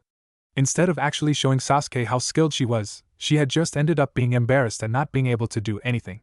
Then the idiot Naruto kept interfering whenever she tried to talk to Sasuke alone. There was this one time when she thought she had her chance, and the idiot interfered again. Sakura had made sure he heard it from her. She was not interested in him, and would never be. The idiot seemed to have gotten a clue these days and stayed away doing stuff they had done way back in the academy. With that, she had hoped that her efforts would be fruitful, but nothing of that sort happened. Sasuke-kun was just as withdrawn as before, and her requests for dates fell on deaf ears. What made it worse was that she could no longer vent her frustrations in the usual way, i.e., by punching Naruto. Ironically, what should have been a blessing for her had just made her life a bit harder than before. Throughout the academy, the idiot had been, begrudgingly, a bright spot, always making one-sided declarations of love and asking her out on dates. Though she never admitted it, it made her feel as if she was worth something. Plus, no one ever said anything even if she hit him. He generally did things to deserve it himself, and it relieved her of all the stress she felt whenever Sasuke rejected her. Now that he was gone, she felt lonely. Her group of friends from the academy had dispersed long ago, all the girls making their love for Sasuke known and taking their respective oaths as rivals for his love. None of them even talked to each other after that. The feeling only increased day by day. Her team never fell into the patterns of camaraderie that she had heard from other shinobi. They rarely trained or ate together, they never talked during missions, and as soon as Kakashi-sensei dismissed them, the boys would walk away like they didn't even know each other. Perhaps this mission would change something. She could be with Sasuke-kun when he was not annoyed at having to do menial chores. Maybe she could show him a new genjutsu she was working on. The possibilities were endless. Alright, we're getting near the inland basin. We'll be near the city in half an hour, the captain of the small ship spoke as Sasuke observed the deckhands adjust the sails. Over the horizon he could see a host of multi-storied structures indicating that they were getting near the port city of Genkai. This mission is a disappointment, Sasuke thought as he stood on the deck. Getting out of the village, he had hoped to test himself against enemy ninja or at least bandit or pirates to see how far he had gotten in terms of strength. How farther he needed to go to catch up him. He hoped that the journey in the open sea would be more engaging, and that he could at least get a chance to test himself. Naruto wandered the streets of Genkai as he took in the sights the city had to offer. Fu-sensei had given him a book on this which he read on the way, and had been quite surprised that the letters didn't seem to dance around that much. The trick Gigi taught him with the clones had been neat too. He could have them read more stuff even when he got bored. From what he, or his clone, had read, this city was old, like way old. It had been a fishing town, which was reformed by a retired officer of the Fire Country's navy. Over centuries, and especially due to the large deep basin where the harbor was made, this city had grown as the largest port in the country, and the second largest in the world after Isekai and Water Country. Plus the place was huge. It was probably thrice the size of the village, and there were a lot more people on the streets than Naruto had ever seen in his life. He really didn't know why he had to read so much boring stuff about the city, but figured it was just a part of Gigi's training. He had a weird way of teaching lessons. Anyways, the book also said that there was a ton of cool stuff he could buy here that he wouldn't get anywhere else. Increased trade meant that more stuff came through here, and it meant he could probably find something nice for himself with all the money he had saved in the past few months. Wandering around, he came near a big shop with a lot of shiny jewelry. He was about to turn and look for a weapon shop, but stopped on his tracks when he saw a ramen stand. He was still allowed one bowl, right? He could at least see how ramen here compared with Ichiraku's back home. He sat on the stool and ordered a large bowl of his favorite miso with extra pork. Happily munching on the noodles, he looked at the old couple that was running the shop. It reminded him a bit about Ichiraku. Naruto didn't clearly remember the first time he had gone to Ichiraku's, but he remembered it as the only place that served him food with a smile. Tochijiji and Ayamichan were super nice to him, and even fed him for free sometimes when he was younger and didn't have much money on him. His eyes fell on one of the servers as she tied her hair using a stylish-looking clip. It made him remember how Ayamichan always just used an old ribbon to do hers. Maybe he could get her something? After all, she had been really nice to him, and he felt like he should do something for her. The fact that he was in a city miles from Konoha certainly helped. He wouldn't be kicked out of any shop just for being himself. In the end, he ended up buying a set of hair clips from the jeweler's shop he had crossed earlier. They weren't super expensive, but they weren't cheap either. He also ended up buying a few books from a roadside seller for Iruka-sensei. He liked to read. He even bought some stuff for himself, and even a gift for Danzo Gigi. Maybe he could get something for Kagome too. He couldn't get the image of her crying out of his head. Kakashi looked on as his team stood at the port. Sasuke was looking at the ship they would be boarding, Sakura standing near him. Naruto, for his part, was standing by the side and seemed to be fidgeting with a hair clip of all things. Looks like I needn't worry too much, Kakashi thought. Though he supposed that the blonde should be prepared for an eventual heartbreak, given that Sakura seemed to be completely enamored by Sasuke. Naruto looked on at the open sea. Their mission was to accompany the ship to the exchange port, and from what he learned from talking with the sailors, they would be making the trade in the middle of the ocean.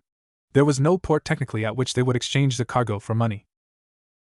It's how business operates in the seas, kiddo. The sailor spoke. You make a deal in international waters. It means you don't have to pay a penny in taxes and no regulations of any country apply either. Plus, we only deal at the high seas with people we trust. The only downside is that we got plenty of pirates in the open waters too, that's why we hire you guys. Naruto marveled at the sheer genius of the traders. He had learned about taxes from a few books, and not having to pay them meant that these guys could make a hell lot more money than they could if the deal was made on land. But it also meant a greater chance for action. He was at least a bit hopeful that he could get a chance to be cool somehow. Though not using all the stuff Gigi taught him sucked. His wishes were soon answered. Sasuke looked on as the second ship came near to them and dropped its anchor. A plank was lowered to make a makeshift bridge, and the workers started moving the cargo from one ship to another.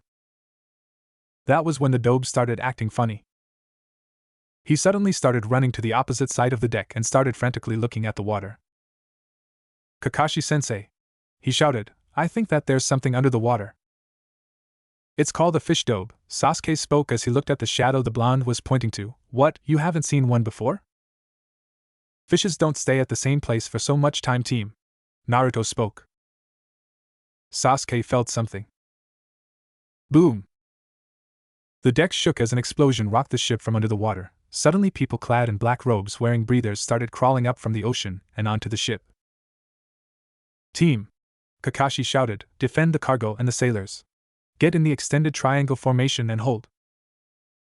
Naruto felt a moment of overwhelming panic as a big guy wearing a breather appeared in front of him. He felt his body freeze as the guy drew a sword and swung it at his side. Suddenly time slowed down. Naruto didn't know what happened. One moment the guy was attacking him and suddenly his head was filled with memories of his fights with Ginkgo-sensei. He noticed that the guy was swinging from his left, but he was nowhere near as fast as Ginkgo-sensei was, so he dodged the first strike easily. The guy swung again, and this time Naruto parried it with a kunai. The guy swung a third time, and this time Naruto could see that he had overextended. Reacting out of pure instinct, Naruto jumped as the hit missed. Using the momentum from his jump, Naruto kneed the guy right on his nose. It broke with a sickening crunch and the man fell down, unconscious. That was too easy, Naruto thought as he fell back onto the deck and ran over to his teammates. He was grateful for the fact that he was on the opposite side of the deck, and that in the chaos no one from his team seemed to have seen him do that. Alright, remember what Gigi said, you gotta do as you are supposed to do. As if you're not trained at all, Naruto mumbled as he made the required hand seals for his technique, multi-shadow clone technique. Suddenly the deck was full of orange. The clones charged the enemies, falling over each other as they did so, and in the case Team 7 emerged victorious. Kakashi looked over as his team tied up the remnants of the attackers. In a total there had been 10 people, all of them ex-fishermen who were led by a missing nin from Kirigakure. The missing nin had chosen to engage him while letting his underlings deal with the genin. From what he had learned from the attackers, it had started out quite well. They had all used breathers that they had stolen from water country for their activities. They used to check on trading ships with the telescope from their hideout, and then park their own ship far away before getting underwater and damaging the ships with explosions. Then they would overwhelm the ship and signal for their comrades to come over and finish what they had started. It had worked quite well for some time, i.e. until today when they had tried to get their hands on a bigger ship to get more booty. Apparently the leader had failed to recognize him, and they had made little changes in the plan even after knowing that this ship was under a shinobi guard. He walked over to the deck and checked on the prisoners. His attention was drawn to one of the older, more bullier men who seemed to have taken a rather nasty knee to his nose. Looks like Sasuke got this one pretty hard, Kakashi thought as he walked away. It was a good thing that no one in the team froze up. He walked over to the captain. The ship was heading to land for repairs and Kakashi needed to talk to him about upgrading the mission rank considering the threats they had faced.